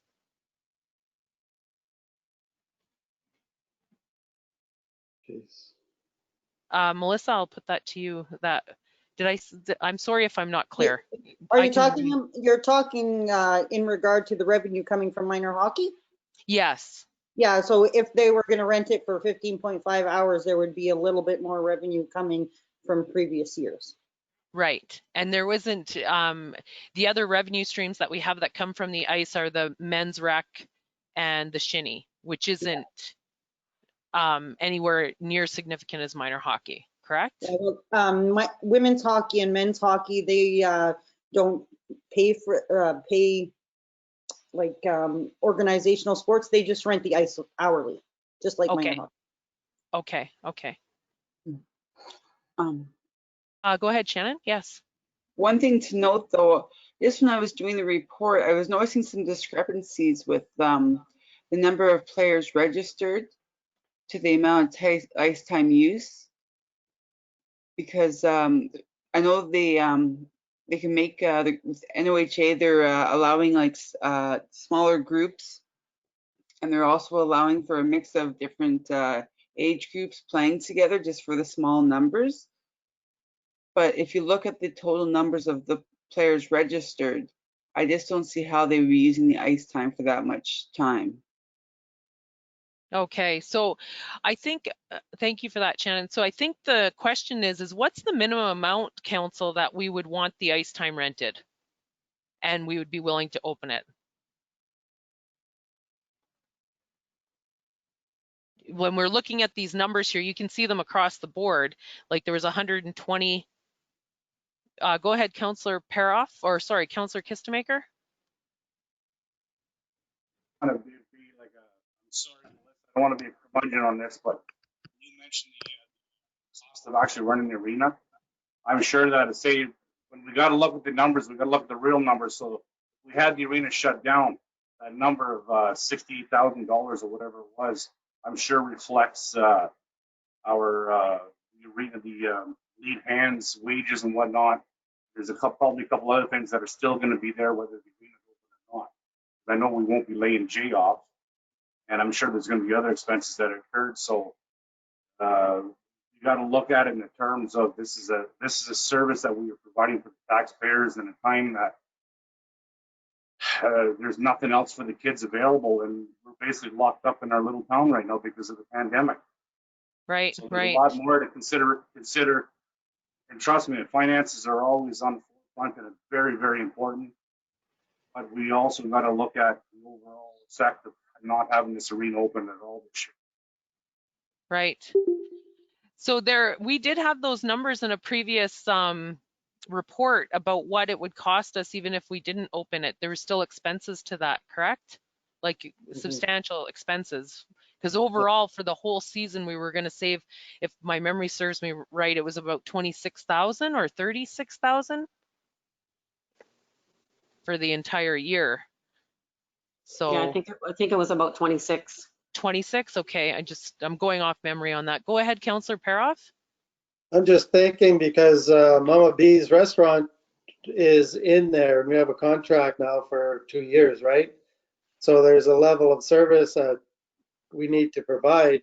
So we can't just shut everything down. Like that area has to be open. So the driveway has to be plowed, things have to happen, right? Okay, yeah, that's a good consideration. Do you have any further comments on that, Melissa? On that? No, we don't really code expenses for snow plowing to the arena. We code that to just snow plowing. Okay. Go ahead, Councillor Stefanic. Yeah, Terry, Mayor, my final comments. If the council decides to open the facility, I think we should also allow rec hockey, pickup hockey, but to schedule it so far apart, hour and a half, 2 hours apart, where minor hockey has totally exited the facility and there's about an hour lax time in between. So let's use it to the full extent, as opposed to only happening for 15.5 hours a week. Let's have some other users as well. But again, stagger the users. Then I have no problem with that. Thank you. Okay, go ahead, Shannon. I just want to add in addition to Councillor Stefanic, that would be a great option. We also have to take into consideration that the other user groups have to have COVID guidelines and policies in place. So we're going to have to make sure that for the town part, we're gonna have to have somebody up there taking names, registering the people, making sure that they're practicing their safe distances and following. So it is feasible. It's just gonna be a little bit extra, but it is feasible to do that. Go ahead, Councillor Stefanic. Yeah. Thank Keep you, it in Shannon. mind. Thank you, Shannon. Keep it in mind, I've been up there for a few years. Even there was no one in the facility, your refrigeration plant is still running, it's still cooling the ice. So there's a massive cost to it. You still have to keep minimum heat in the facility. So that's what I'm saying. Let's try to offset some of the costs that are current, and they're always there. So that's why I'm suggesting that. Thank you. Okay, so I think we've had quite a lengthy discussion on this. I'm looking for a consensus on that. We open the arena from January to March for Hornepayne minor hockey, and we can, I think, leave up to staff to see about the other services that we could provide, because if it gets too cumbersome for all of this cleaning and that, they would know better than us to, we could further discuss that maybe. Go ahead, Melissa. I think in regard to providing services like public skating and shinny and stuff like that, we're going to need direction from council if you're going to be going that route, because we're going to have to hire the staff who's going to have to regulate that and do all the extra paperwork and everything. So is it something that we're going to budget to have the staff man the arena, or are we going to keep the staff manned in the fitness facility? Like, we need to know what we're manning to put in the budget. Is it a possibility to use the single staff to man both facilities when it's in the same area? Is that a possibility? Like, I'm not sure what exactly manning. Do they have to physically be in the arena watching people, or is it the sign-in book and making sure that they have their gear on? I'm not sure. I don't know exactly what entails. Go ahead, Melissa. I was just gonna say Shannon probably knows all that because she did all of the scope of work for the Porcupine Health Unit, so I think she would probably be best to answer those questions. Okay. Well, from that point of view, I never received really information on that, as the other municipalities weren't opening those services as to date. But I'm guessing it's going to follow the same protocols and policies as the minor hockey and the other user groups, where you have to have somebody keeping track and watching. So I'm guessing we're going to have somebody on the ice. You have to make sure you're managing your numbers, and so I'm guessing we're going to have somebody on the ice watching. Actually, on the physical ice or in the? Well, in the arena. In the arena. Okay. Okay. Okay, so they don't necessarily, I guess the question is, they don't necessarily have to be in the arena portion the whole time. Like if they're walking through, monitoring, that sort of? I'm not really sure. I'm gonna have to maybe look. I'll try and contact the other municipalities to see if they are starting to offer those services. But as of October, they weren't offering any other service except for the actual user group services. Okay, okay. Yes, Gail, go ahead. So what I would suggest is, I think it is better to keep it operational. When we do our budgeting, if we allow for a certain number of, or certain amount to cover that sort of thing, then I think it's best if, between Dwayne and Jay and the people that are in that department to figure out what, and obviously in conversation with you, Shannon, but if there's, as long as we're not going over budget, I think that to get into the nitty gritty and whatever, I think it really, probably this isn't really the place for it, but certainly the oversight and the authority to spend the funds does, right? So maybe when we're doing the budget discussions, we can just make sure there's a chunk in there to account for anything extra that might be required if there's a little bit of extra cleaning and whatnot, or oversight or whatnot that needs to be done. Okay, Councillor, are you in agreement with that? Yes. Okay, Councillor Paroff, go ahead. Yeah, I was going to just say, if we opened it in January, we monitor it, for a month or so, and if we're really losing interest or costing way too much, then we'll reevaluate the situation. That's all I was going to say. Okay. I think once it's up and running, is it the initial getting it up and running that's the bigger cost, and then it kind of stabilizes for the rest of the cost? Yes, Melissa? I'm seeing a nod. Yes, okay. Okay, so, okay, I think we, moving forward, I'm in agreement with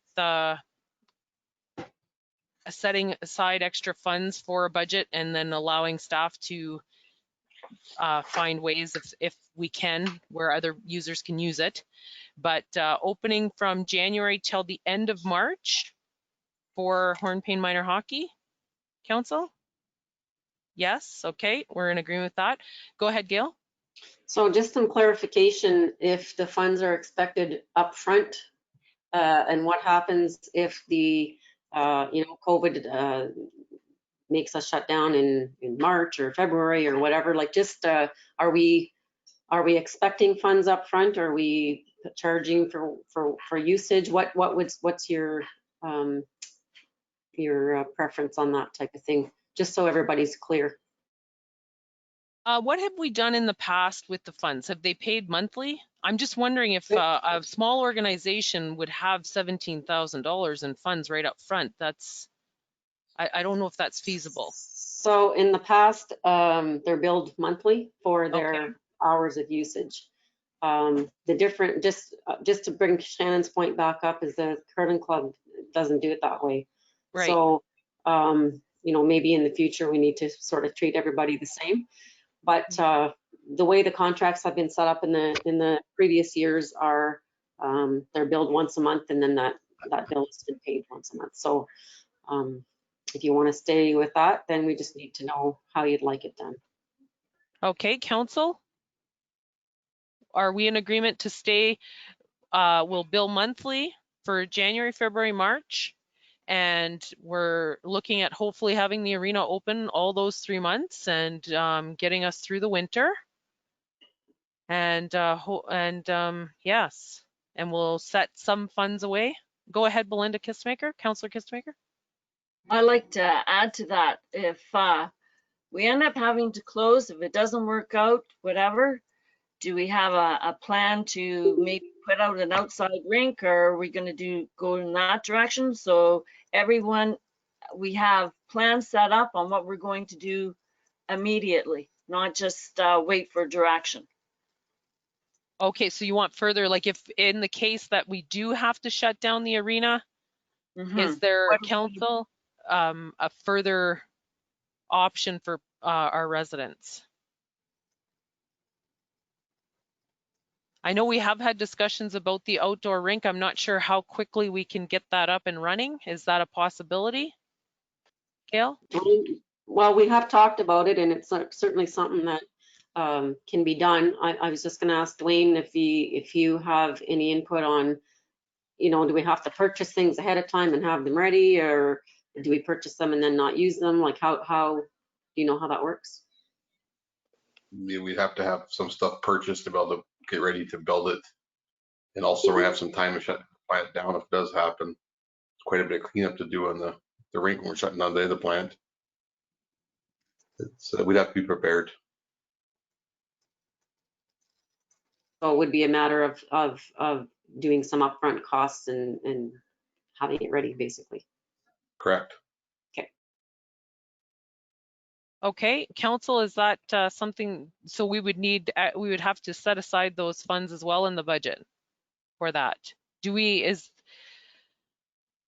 Are we prepared to know what those costs are when we did the preliminary report on this? Did we actually go that deep into finding out what it would cost us to put up a outdoor rink? I think it was around 10,000, if I'm not mistaken. Yeah, that's how much we had put in there, was 10,000. But we didn't do any deep analyzing or anything to see what exactly entailed making an outdoor rink. Okay, okay. estimate. But I mean, that we could, I don't know how many, not sure, Melissa, how much of that COVID money is left, but I mean, you know, there's an option there to, you know, be a good place for to spend it. And I mean, if it's not used this year, it's not to say it couldn't be used another year either. Okay, so this is this discussion, council, about putting some money aside and purchasing some equipment to make an outdoor rink. And if we don't utilize it this year, we will put it in the planning to utilize it in the future. We do want to make that arena a showcase of our community. So is that what you're looking for, Belinda, in that sense, that we're ready to take action if we have to close the arena? Yes, and like, yeah, I like us to have a plan if the other plan fails. And even like what Dwayne was talking about, how much it's going to cost if you have to take the rink out again. Like those things you all have to, we have to have a plan. Yeah, and I think too, on that note of the plan is, if we have to shut the arena down for a short period, there's nothing stopping us from keeping the plant going and keeping the ice and everything, instead of just taking it right out immediately. Like we can ride it, like if there's a certain, like we've seen that with our neighboring community in Hearst, they, you know, put a emergency on, took it off within a matter of 10 days or something. It wasn't up very long. So we do have that option as well, that we don't have to just clean the ice as soon as something happens. Well, and I think too, if it's cold enough out, you're not going to be able to clean it up anyways. Yeah. It's, you know, it's going to have to stay. Okay. Go ahead, Councillor Stefanic. Yeah, through Mayor.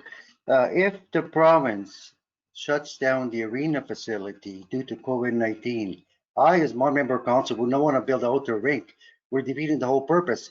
Outdoor rink will have the same effect on close contact as does the arena. It doesn't matter where you are.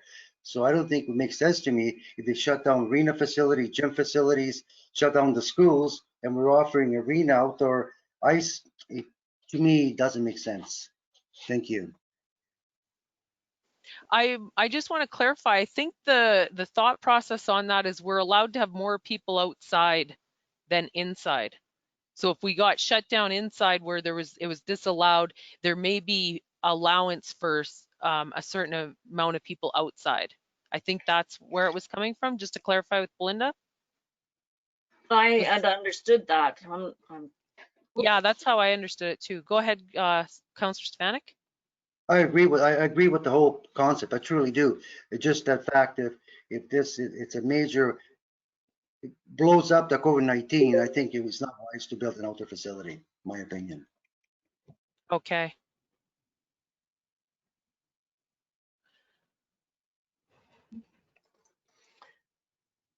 Belinda, do you have further comment? No. No? Okay.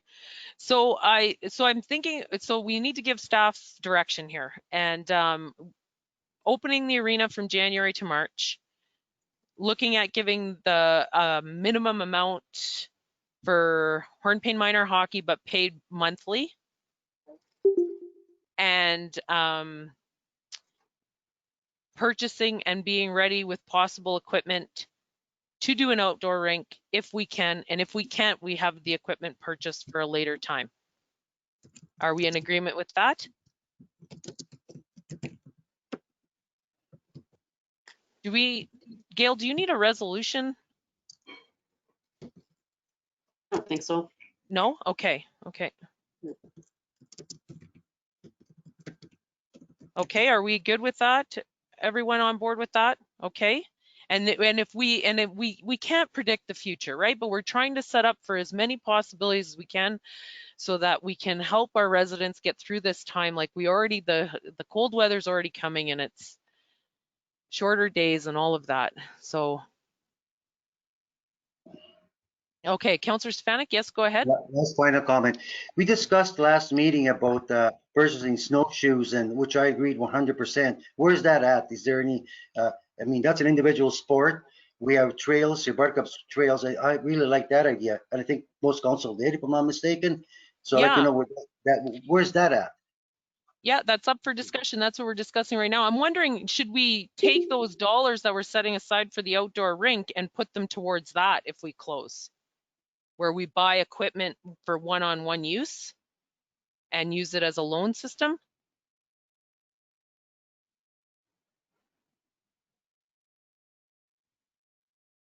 So we've had continuing discussions about that. So maybe Stacy, if you don't mind picking up on that.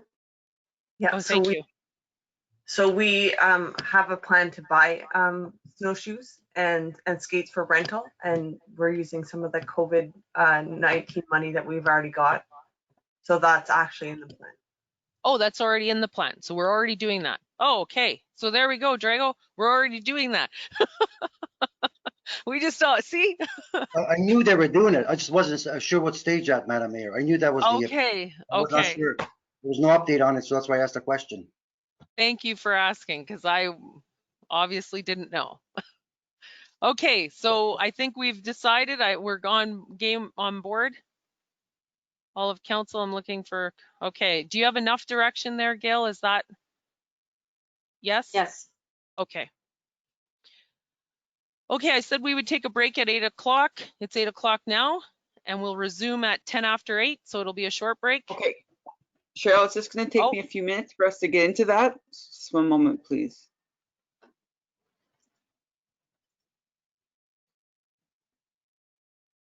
And will you need a few minutes to get back on after the break?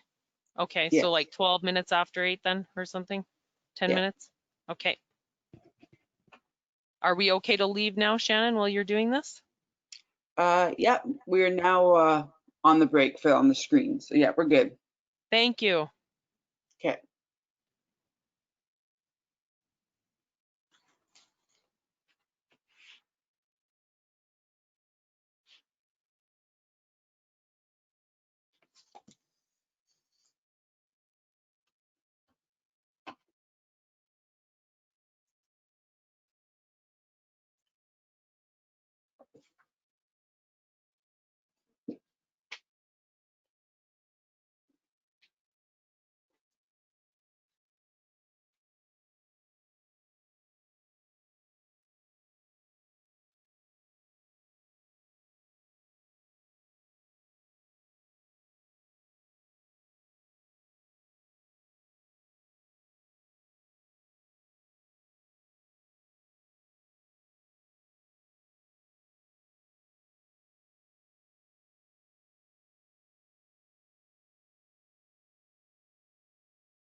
Just let me know when we're ready and I can switch the meeting break off.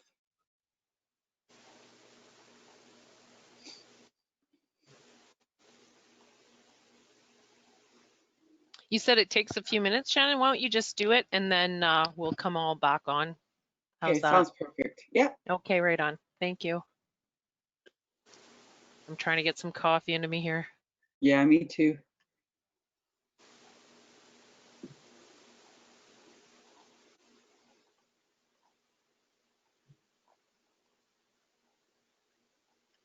Okay, we're back on now. Okay, great. People are just coming back on, so that's good.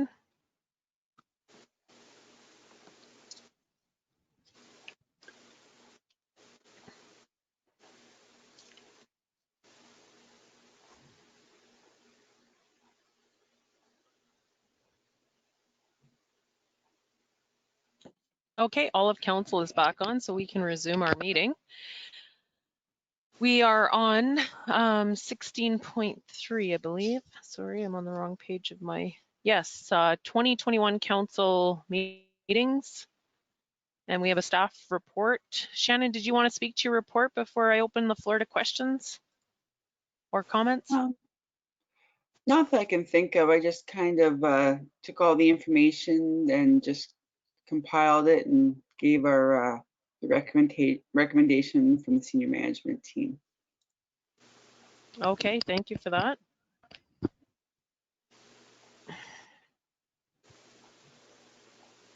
Go ahead, Councillor Stefanic. Yeah, through you, Mayor, to the administration, I agree with their recommendation. It certainly makes a lot of sense to me, and we'll move forward with that recommendation. Thank you.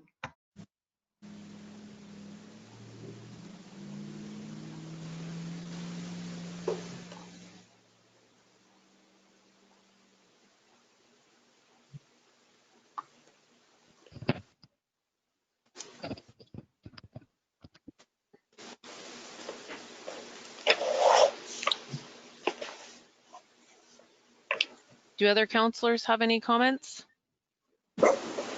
No? I do have one comment and concern. I am concerned about just having one meeting a month. My concern is that, and Gail and I discussed this a bit today about we need to come to a place of ebb and flow. Like I know right now we're in a COVID pandemic, so this isn't necessarily the time, but we need to, if we're thinking of the term of our council, we have about 18 months left before we're in what you would call lame duck, or basically our powers are a little bit limited and the staff will be very busy with an election at that time. So to try and get our municipality in a good place by that time, my only concern is by limiting, and I have no problem with the 6 months as we continue on through COVID, but we do need to get to a place of what is our municipality going to look like in regards to council meetings. The thing with one council meeting a month is we do not have the opportunity as a municipality, as boards do, to have an executive that can make decisions kind of in the interim. We have to meet as a council. And the other thing is too, is that we have now, we limit the amount of deputations that can come to our council. So I think it's something that we need to decide where we need to go as a council, what we would like to see. And my biggest concern is we're getting on, like it's 8:15 at night and we still have a closed session.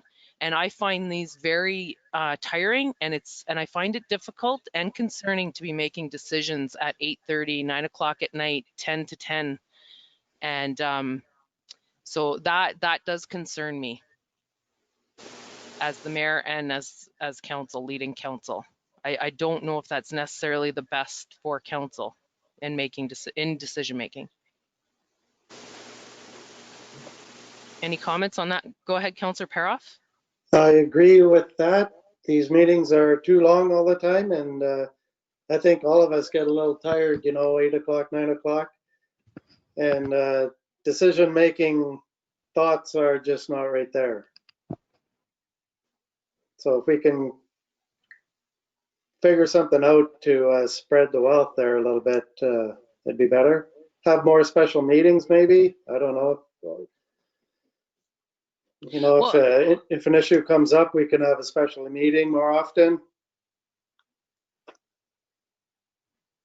I'm not sure from staff's perspective, what's easier to have on amount of work? Is it easier to call a special meeting and deal with something, or just to have regularly I'm not even getting my words, predetermined dates, sorry? What would be the Shannon? I'll let Gail answer first, and then I can transfer my comments in after. Well, I was waiting to see if you were going to speak, and you didn't seem like you were going to. So, I think a special meeting is easier to deal with because it doesn't have all the regular reports and the regular. It's more focused, and I just and that's not a problem to do. Well, none of it is in the end a problem to do, but I find that because we have so many ongoing larger projects right now, it's easier to just keep working on the flow of things, and we're not actually a lot of times with in previous years, for example, there would be issues that you would need direction on sort of constantly, and right now we have a lot of direction that we aren't needing to go back for extra decisions, and that time will come again once these bigger projects are done. So I think from that point of view, it's a little bit easier. We're requiring a little less, I guess. Hold on a second.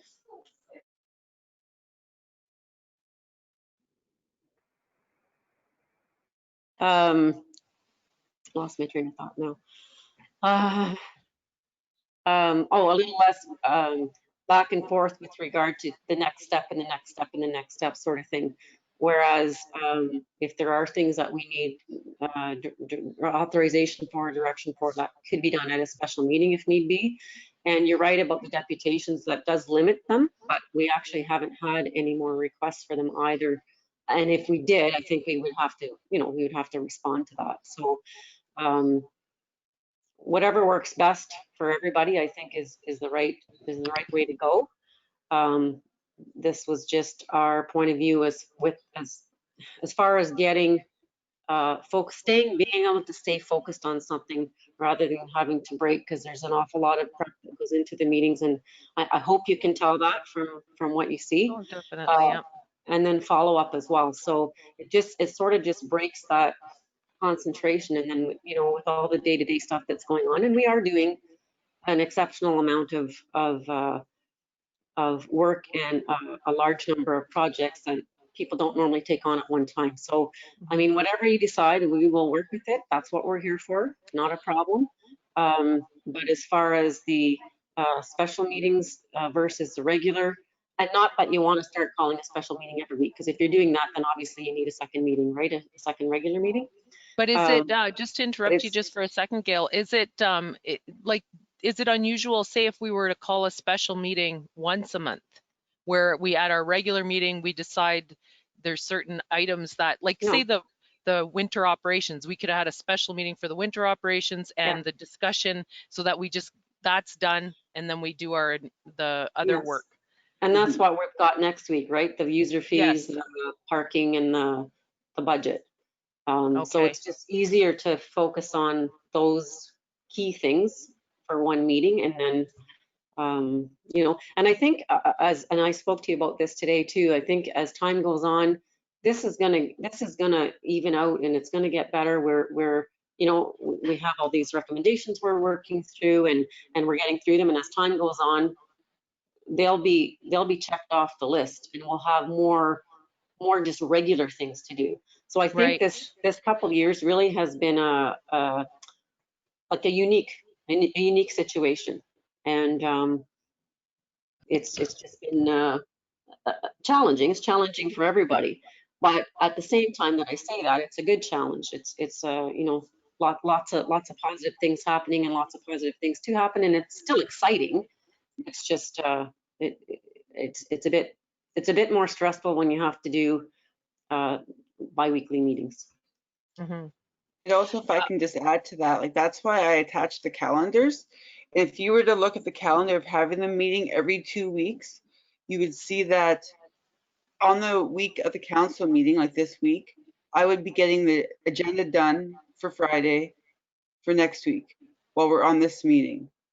And then then there's not the time to follow up, because then the next week I'd have the meeting and then get the agenda down. So if there's not the time for any of the staff to work on their stuff in between that they have to get done between the council meetings to bring back.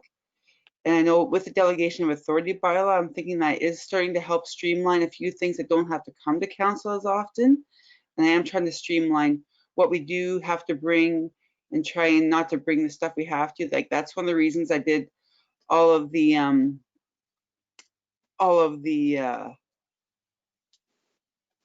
conferences on one. And so instead of having to bring the conference back every meeting, it's all done, it's over with. We don't have to worry about conferences now for the rest of the year. So we have that kind of thing in place. And also historically, when we were doing the council meetings twice a month, they were still 4 hours long in the council chambers. So that's another thing to consider too. Well, I'm liking this. I'm going to come to you just in 1 second, Councillor Stefanic.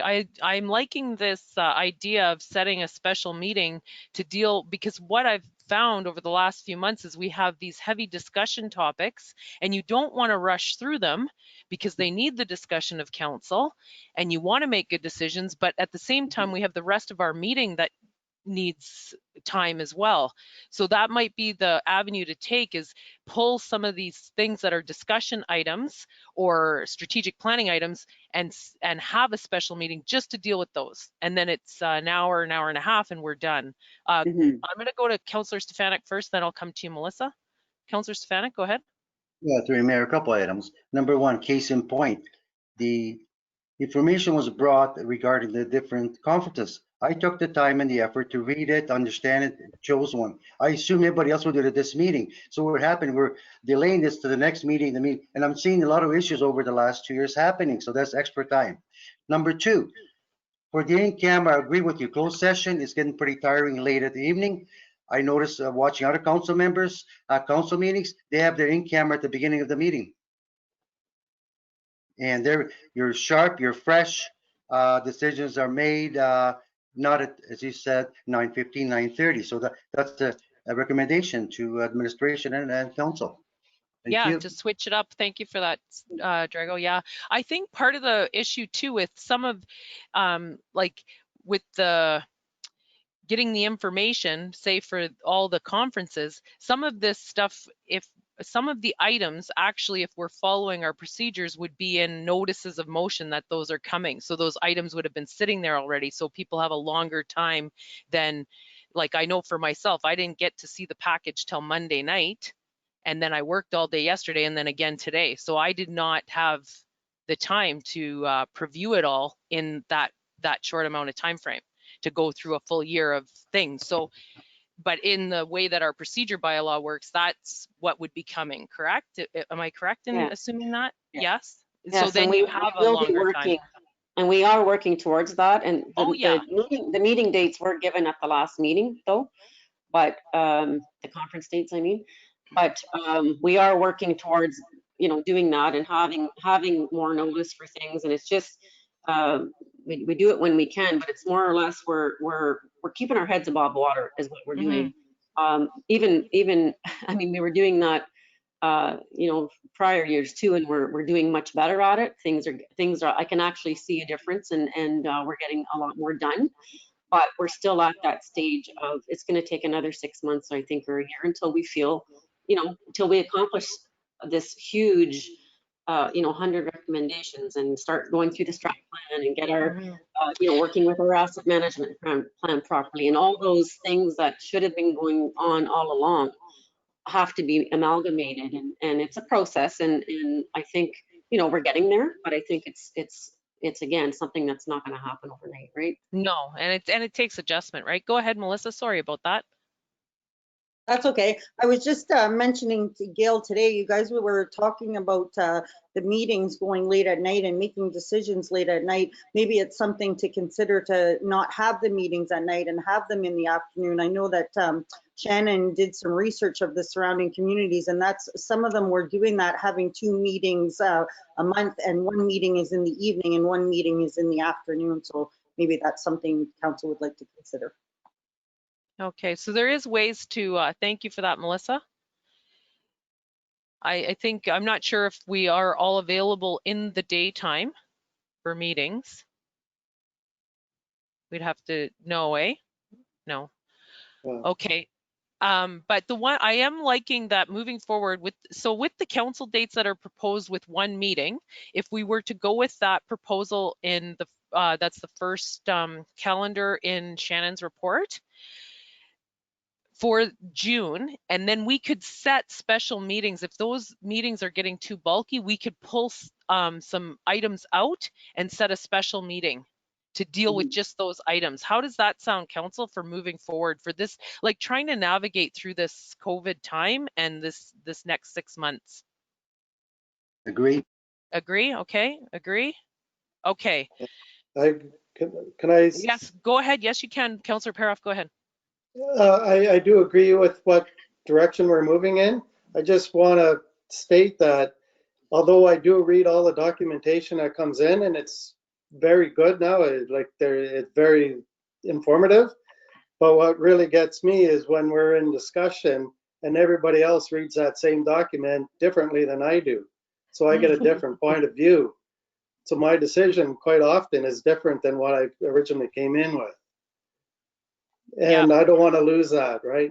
No, that's exactly why we're all elected and sitting at this table, right? People elected you for your voice and the way that you look at articles, decision making, all of that. And we make better decisions if we're all bringing that together too. Yeah. So go ahead, Gail, go ahead.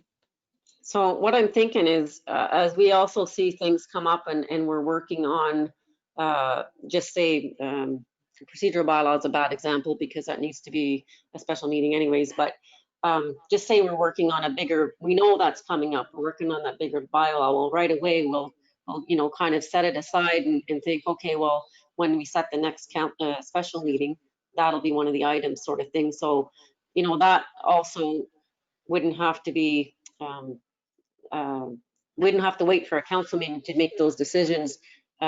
Certainly you can add anything to them as well, but if we can see something coming up that we're going to work on 3 months ahead, we'll try and watch for that right away and pull it out so that, the meetings are more business oriented.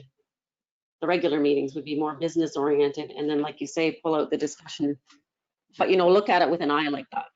Yeah, sounds good. Okay. I'm wondering, I haven't read this resolution yet, and there's lots of items here I need to fill in. I'm wondering, do we want to bring it back with everything filled in and we'll pass it next meeting? And we still have to pick a date when we would like to do the mayor's address. I know last year we had talked about doing that in December, and I am not prepared to do that for December. I saw somewhere in my notes the other day, I thought it said January 27th that we had tentatively set. That is correct. January 27th? Okay. For some reason, I had December in my mind, and I'm like, there is no way I will be prepared to do anything in December. So, okay, January 27th. Okay, so this resolution, we haven't read it. We've had a discussion, and we'll bring it back with the dates. We've put them all in, and with the date of January the 27th for the mayor's address via virtual. And that's not a meeting. That's, we'll just invite people to that through a go-to meeting. Okay. Yeah, it's not a council meeting. Okay, and this is just to save time tonight, council. Are you in agreement with that? Yes. We're picking the dates of the first 1 meeting a month, the first 6 months, and January the 27th. Are you good, Gail? Yes, go ahead. I'm good. I just wanted to thank you for your consideration. I know it's maybe not the best way of doing things for the long term, and I don't think anyone expects it to be for the long term. But I do appreciate, I think we will all appreciate that extra time to focus and try and push through these projects that we're trying to do. So thank you. Yeah, no problem. And I think too, I think all the council's on board here, and even with the discussion, I think we really got to look at how is our meetings going to best work for Hornepayne. Like what Councillor Stefanic was saying, maybe some of our meetings we do our in camera first and then get to the business. We can look at that into the future, not right now, but into the future of how what best works for Hornepayne. Not, we don't need a cookie cutter and be like everybody else, as long as we're getting our business accomplished, right? Yeah, exactly. And that's what I plan to do with the procedure bylaw, is to make it a Hornepayne procedure bylaw, not just what everybody else is doing bylaw. Okay, And I perfect. find also Okay. that you get better report. We seem to be doing a lot better on our reports because we're having the extra time to do the searching for the information, gathering it, and compelling, like putting it together. Whereas it seems like it's always been a rush, like it's rush, rush, rush. So I find this way we're getting the extra time to actually work hard and on one part and do it. Right, Yeah, and getting thank good you for- information to us. Thank you for that. Okay, I'm gonna look where we are here. Just give me a second. Oh, we're at 16.5. Oh, sorry, no, we do have a here for next year, 16.4. I'm skipping here now. If I can get a mover and a seconder, please. Peter and John.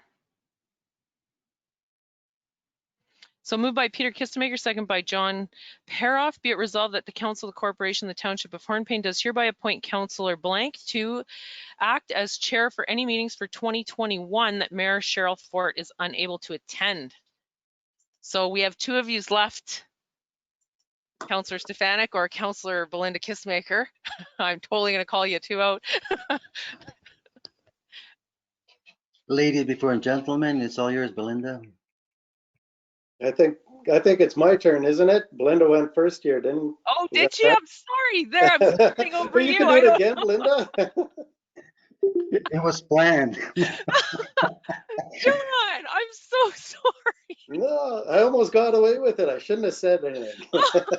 Belinda's sitting there like, what the heck? Don't worry, I was speaking up. Oh my goodness. Okay, I am so sorry. Thank you for speaking up, John. Oh my goodness. Okay, so John, is it John Paroff next year then?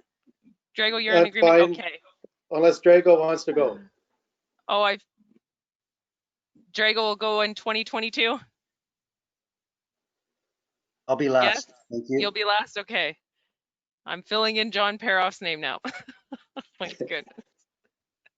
Okay, so I have appoint Councillor John Paroff to act as chair for the resolution and put it to the vote. Those in favor? Okay, and that is carried. Are you opposed to it, John?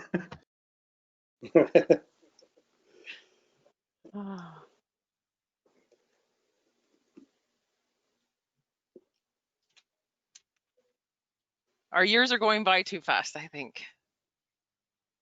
Okay, 16.5 is the Christmas closure, and if I can get a mover and a seconder, please. John and Drago. And go ahead, Gail, you wanted to speak? Yeah, I'm just wondering if you can go back and defer the council meeting resolution, because it's already in the iCompass system. So if we could, it's already in there as a record. Okay. Sorry about that. Okay, just a second. Let me just fill this in so I don't forget what I'm doing.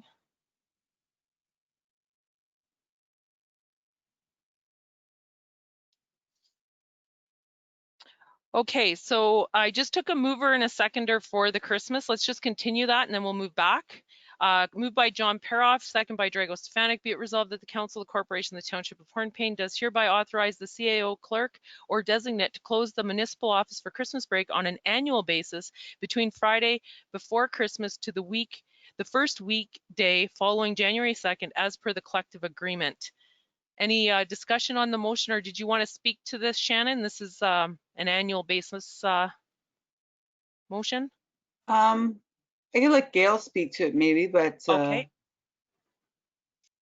Yeah, so this is something that's been done long before I even started at the township, and I was talking to Michael. I have my weekly calls with him, and he suggested that, well, he said that what they used to do is they did passed a resolution for annual, so they didn't have to keep coming back to the council table. So part of streamlining again the agenda. And then when I was talking to you today or yesterday, the other day, anyways, we were talking about that and thought maybe it should even just go into the delegation of authority bylaw when we review it, because we do have office, we do have office closure in there already for like power outages and training and things like that. So that's something we could look at in the future too. But it was just more or less to prevent it from another thing coming repetitively back. Right. So basically what's going to happen, we're going to pass this, and now for the rest of our term, we're not going to deal with Christmas closure. Okay, Correct. so I'm going to put that to the vote. All in favor? And that is carried. Okay, and back to that resolution for the meeting dates. If I can get a mover and a seconder, please, and we'll just put it for deferred. Drago, John. Okay, so moved by Drago Stefanic, second by John Paroff, and it's be it resolved that the Council of the Corporation of the Township of Hornepayne does agree to hold regular council meetings in a virtual meeting room set on a monthly basis for the following dates and times for the first half of the year, and they're listed in your calendar. And be it further resolved that Council does hereby agree to hold a mayor's address scheduled for January 27th at 6 p.m. via a virtual meeting room. You know, I only have 6 dates to fill in. Do you want me to just fill them in? Yes. Sure. Yes, okay, I'm gonna find them. Just give me a second. The 20th, can someone follow along to make sure that I'm getting these right? January 20th, 2021 at 6 p.m., February 17th, 2021 at 6 p.m., March 17th, 2021 at 6 p.m., April 21st, 2021 at 6 p.m., May 12th is the date, or the 19th? 19th, I would think. That's 19th, during the Phenom 19th though. is Yeah. yeah, that was during Oh, Phenom. yes. Yeah, you're right. You're right. Was it the 12th? Yeah. Okay, the 12th. So May 12th, 2021 at 6 p.m. and June 16th at 2021 at 6 p.m.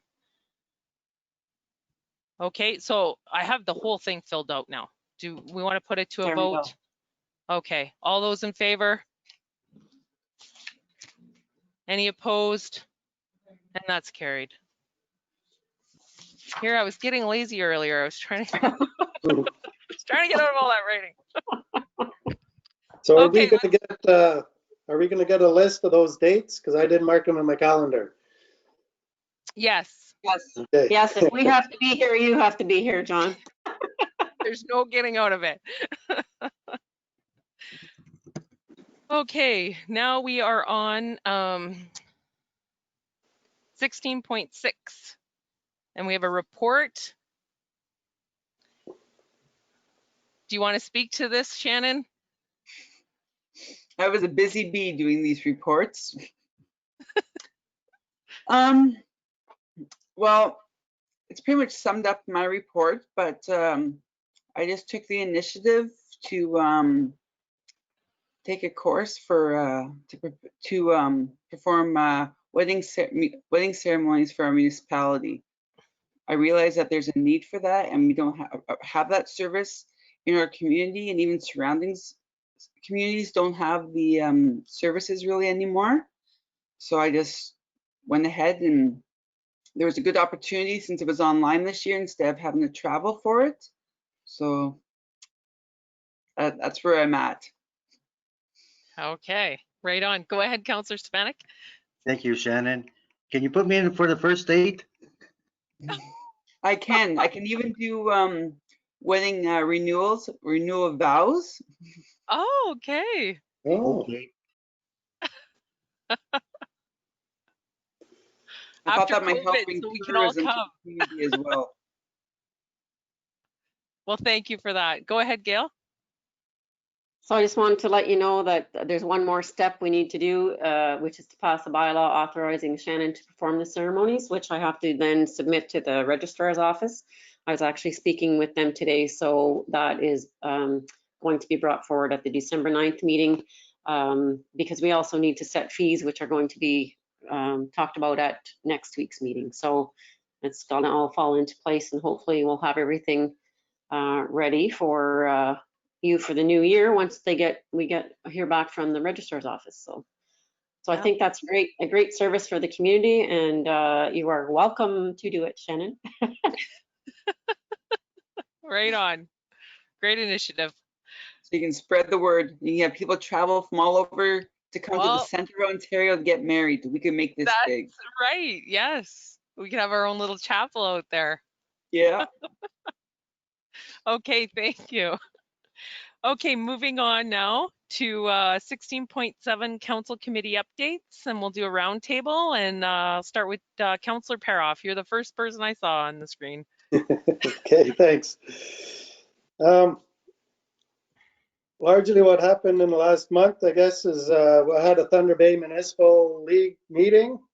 At that meeting, we talked about the DSAB levy increase for all the municipalities, the EMS strategic plan. Some of them are looking at using their EMS services to do additional community work within the communities.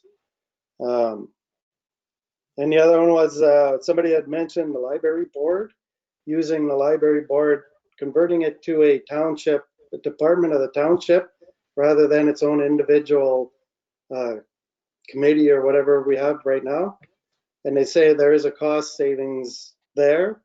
I haven't investigated it. I don't know anything about it, but that was something that was discussed. And their AGM is moved into January. It was supposed to be last month, so. Okay. I That's just all I have. know, just to follow up on the library board, I just know when I was on the library board, and I think Councillor Stefanic can speak to this, they have their own library act they follow, like, and it legislates them to have a board. So I wonder what they're doing. That's interesting. Yeah, he said it. They continued with the interlibrary loans, but they said it worked. They worked around the details somehow. So Okay. I could follow up if you really need to, but. No, I don't. I'm not sure what the expense of ours costs us. Yeah, go ahead, Melissa. I just have a question for John. Do you have percentage of increase for the DSAB boards? Yes, you didn't get that email, I take it. No, I didn't. I believe it was sent to me. If I have it, I will forward it to you. Okay, thank you. Perfect. Is that everything, Councillor Paroff? Yes, thank you. Well, thank you for your update. Is there any questions for John? No? Okay, moving on. Councillor Kistemaker Peter. Can you hear me okay? Yes, sir. There was a hospital meeting that I attended. Now I can't hear you. Hear me now? Yes. I said, I went to a hospital meeting. Seems that they got their finances are finally starting to come in order. Do a lot of hard work and being very creative. Finding it very difficult up there. Of course, it comes no surprise with the pandemic. There's a lot of people are being overworked, and there's a lot of fatigue, and it seems like everybody's doing their part. And as far as the generator is concerned, I called a friend of mine in Hearst that for fundraising, I told Drago this already. A friend of mine that owns P&L, they are graciously donating a 2,000 watt Yamaha generator, raffled off. And those funds will be put towards the purchase of a new generator, so that's gonna, every little bit helps. I just thought it was appropriate that a raffling off a generator for the generator would just seem to make it fits. It does, right on. Other than that, there's not a lot else has happened. I have one more hospital meeting next week. Other than that, that's everything. Okay, thank you for that. So I'll be looking forward to the tickets. Yeah. To get tickets for that generator. Thank you, Peter. Councillor Stefanic, go ahead. Thank you, Mayor. We had two excellent meetings, October 22nd and November 9th, Central Ontario. We have moved forward rather quickly. I thank Michael for all the preparatory work that he did for the meeting on November 9th. We made a decision what type of marketing sign we'll have, and we brought to council once we were done with it. And I thank the committee members who responded so well to Michael on our ideas and suggestions and thoughts.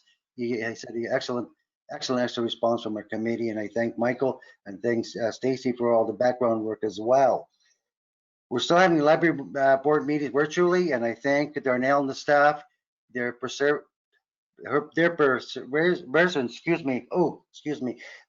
worked very hard through this pandemic, and I thank on behalf of council. And I thank you, Belinda, for the maps to the CEO I received for Belinda, which will be shared to all the committee members. And I like some of the stuff that I saw last night, and I thank you. To Gail, the Canadian Tire backyard rink, I looked at it actually last week for applying. It seems that people, it's a dry, I got it. But this said basically you have to be a suggested volunteer, coach, manager, a parent of a child that plays hockey. That was one of the criteria. So I actually looked right through it, so I'm not sure, because I have no problem applying for it, but just there was some of the criteria. I am not on that level. I don't have children. I don't either. I was hoping that if enough of us did it, they'd take pity on us.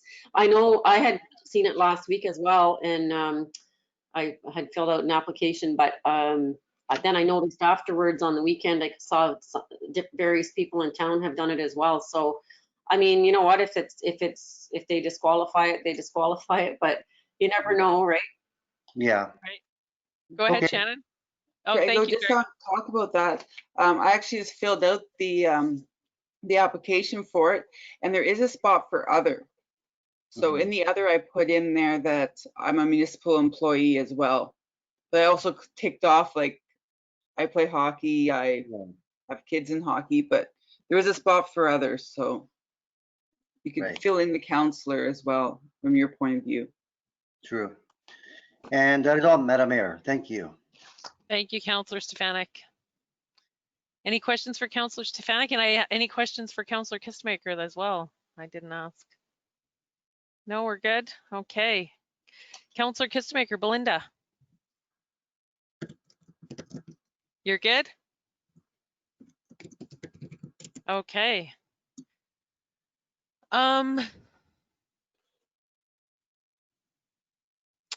Well, we've done a mayor's meeting. We have mayor's meeting next week. I have Ontario Good Roads this week, and I've changed my office hours to afternoons just because I'm taking a course during the morning. And as you know, council, I've worked Tuesdays and Saturdays now. And yeah, it's just the regular meetings. I don't have anything special to report. I did have a call about just with Chief Ron Kosis about his letter, just asking questions and that, and he reached out to me, so that was great. Yeah. And that's it. If you have any questions, and of course the CCG and trying to do updates, which I do find the Facebook updates tiresome, but we'll keep doing them as long as people keep tuning in and listening. So, okay, so we'll move on unless you have any questions for me. No? Okay.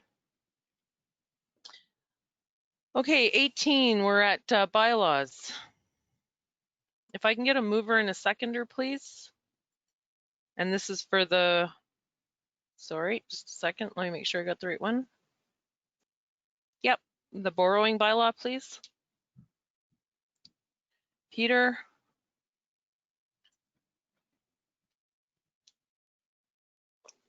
And John.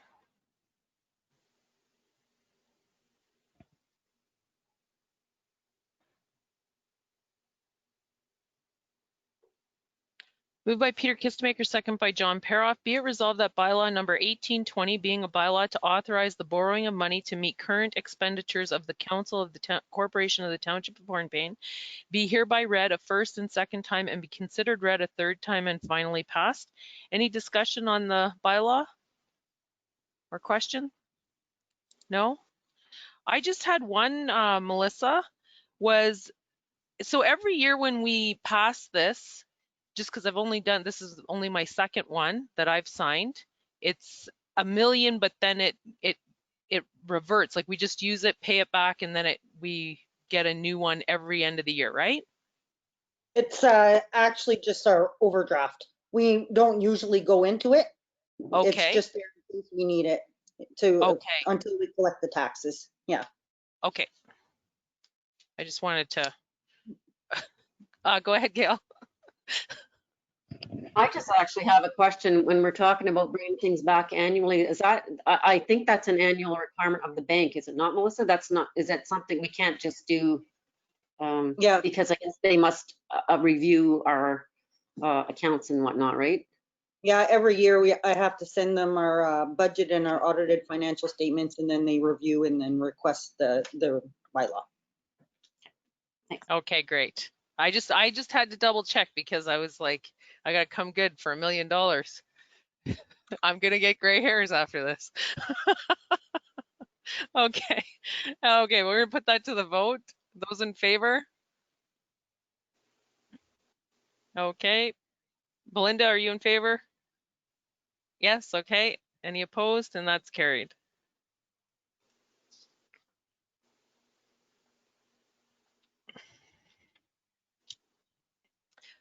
Okay, and we're on 18.2 line of credit and term loan, and this is about our airport. If I can get a mover and a seconder, please.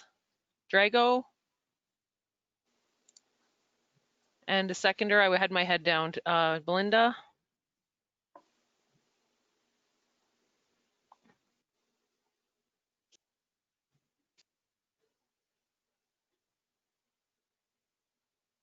Moved by Drago Stefanic, second by Belinda Kistemaker. Be it resolved that bylaw number 1821, being a bylaw to authorize the borrowing of money to meet specific expenditures of the Council of the Corporation of the Township of Hornepayne, be here read a first and second time and be considered read a third time and finally passed. Any discussion on the bylaw? No? I do have one again. The total amount borrowed, we're only paying interest, we only pay interest as we use it, right? Like they're not giving us the total amount and then we're paying interest on it, like as we get, right? Yeah, we're just paying interest on what we borrow, and I've reached out to ISIP and asked them what the turnaround time is. Once we submit a claim, we get it back between 6 to 8 weeks. So it's not as long as the other ones are, so that's not that bad. And I've inquired to CIBC what their prime rate is, and I guess it fluctuates all the time, but with the day that I asked for, it was 2.45. Okay, and it's prime plus 0.25, eh? Yeah. Yeah. Yeah. Okay. Okay. I was just wondering that if it was how it was going to work. Okay. That was my only question. Okay, those in favor? And that is carried, none opposed.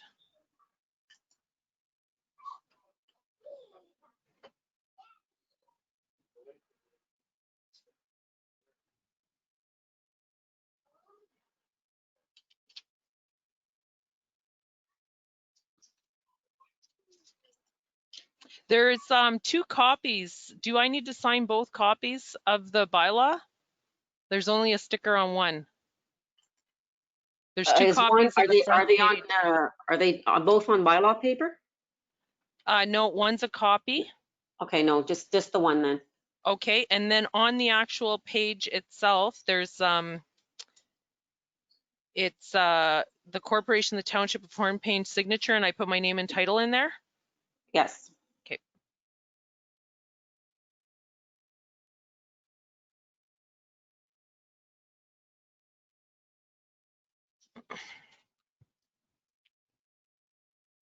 Okay, moving on, we have 18.3, our memorandum of understanding. If I can get a mover and a seconder, please. Peter and Belinda.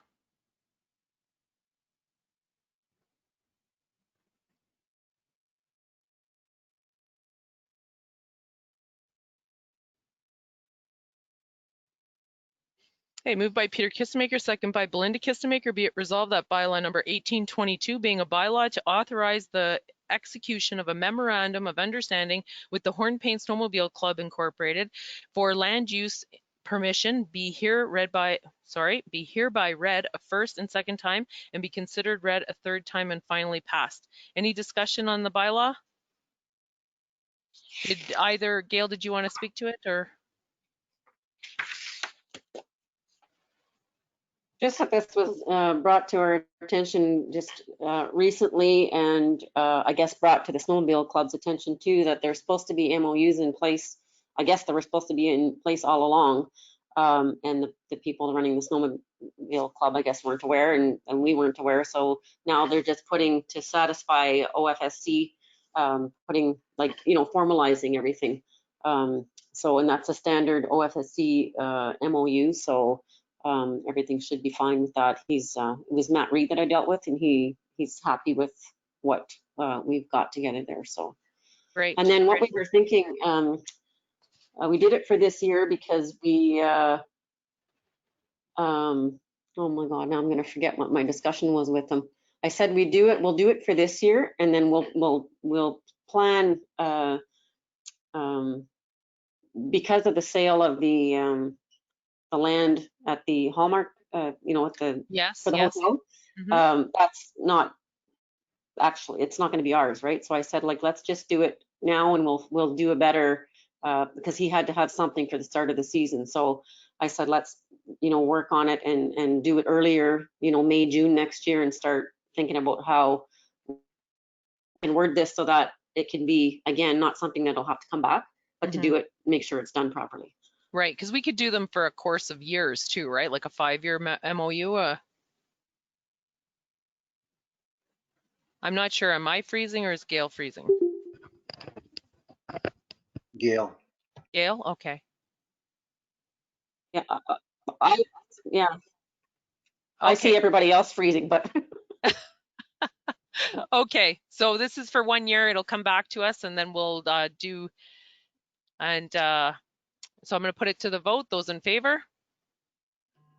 And that is carried, Council.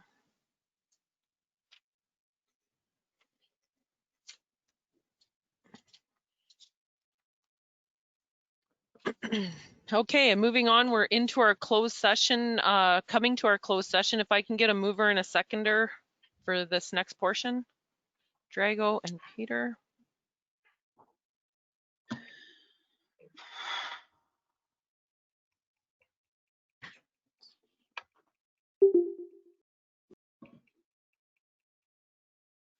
Okay, moved by Drago Stefanic, second by Peter Kistemaker. Be it resolved that the next portion of the meeting at 9 p.m. be closed to the public in order to discuss personal matters about an identifiable individual, including municipal or local board employees, a proposed or pending acquisition or disposition of land by the municipality or local board, and labor relations or employee negotiations pursuant of sections 239(2) B, C, and D of the Municipal Act 2001. Those in favor? And that is carried.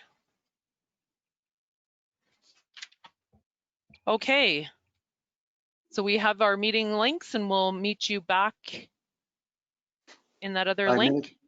Yep, by 9:05.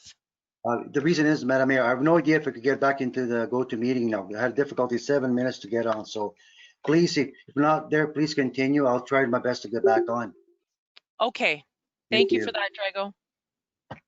This conference will now be recorded. Okay, thank you for that. Okay, so returning to open, we got moved by Peter Kistemaker, second by Belinda Kistemaker. Be it resolved that we do return to open council at 9:28 p.m. All in favor? And that has carried. Okay, we have two resolutions coming out of our in-camera session, selling property and authorizing the CAO clerk to put up requests for proposals. So the first one is the sale of property. If I can get a mover and a seconder from council, please. Peter and Belinda.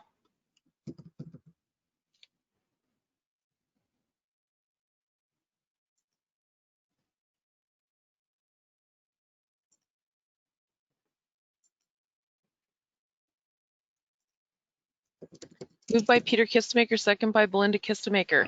Be it resolved that the council, the corporation, the township of Hornepayne does hereby accept the offer to purchase from Robert Lepage for the township-owned land known as 36 Furman Avenue. Legal description: Plan M60 Lot 58 Parcel 1571-11631 AWS RP 1R7539 Part 1 EREG. Assessment roll number 5796000003-13700 at the purchase price of $500 plus HST, and instructs the municipal clerk and the municipal solicitor to complete all necessary work and prepare all documents to complete the transfer as soon as possible. All legal fees and disbursements are the responsibility of the purchaser. Be it further resolved that the following conditions will apply to the sale: to demolish existing structures by January 31st, 2021. The property will only be used for park vehicles, strictly used for parking.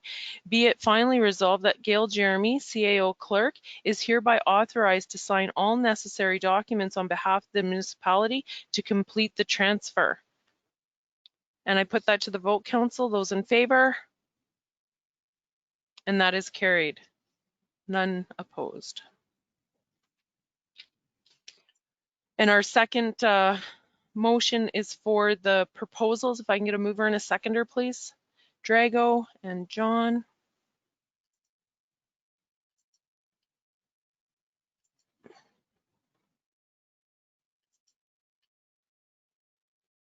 Moved by Drago Stefanic, second by John Peroff. Whereas the township has received notice of early termination of the current waste management and disposal contract from Sheffy's Painting and Renovations, and it is necessary to hire a contractor to continue the services.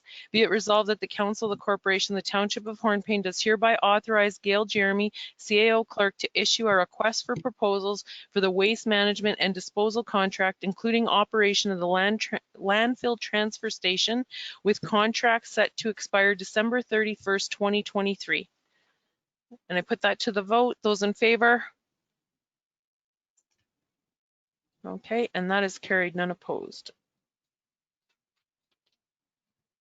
Okay, a motion for our confirmatory bylaw.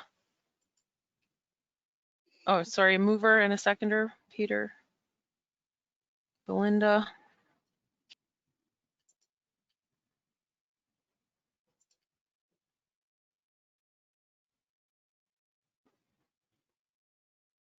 Moved by Peter Kistemaker, second by Belinda Kistemaker. Be it resolved that bylaw number 1823, being a bylaw to confirm the proceedings of council at their regular meeting held on Wednesday, November 18th, 2020, be hereby read a first and a second time and be considered read a third time and finally passed. Those in favor? And that is carried. None opposed.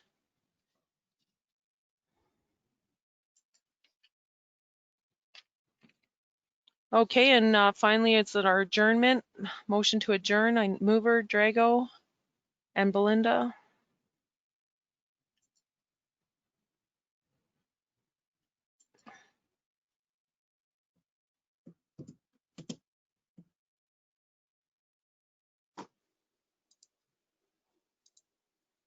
Moved by Drago Stefanic, second by Belinda Kistemaker. Be it resolved that council does hereby adjourn this regular meeting of council held on Wednesday, November 18th, 2020 at 9:33 p.m.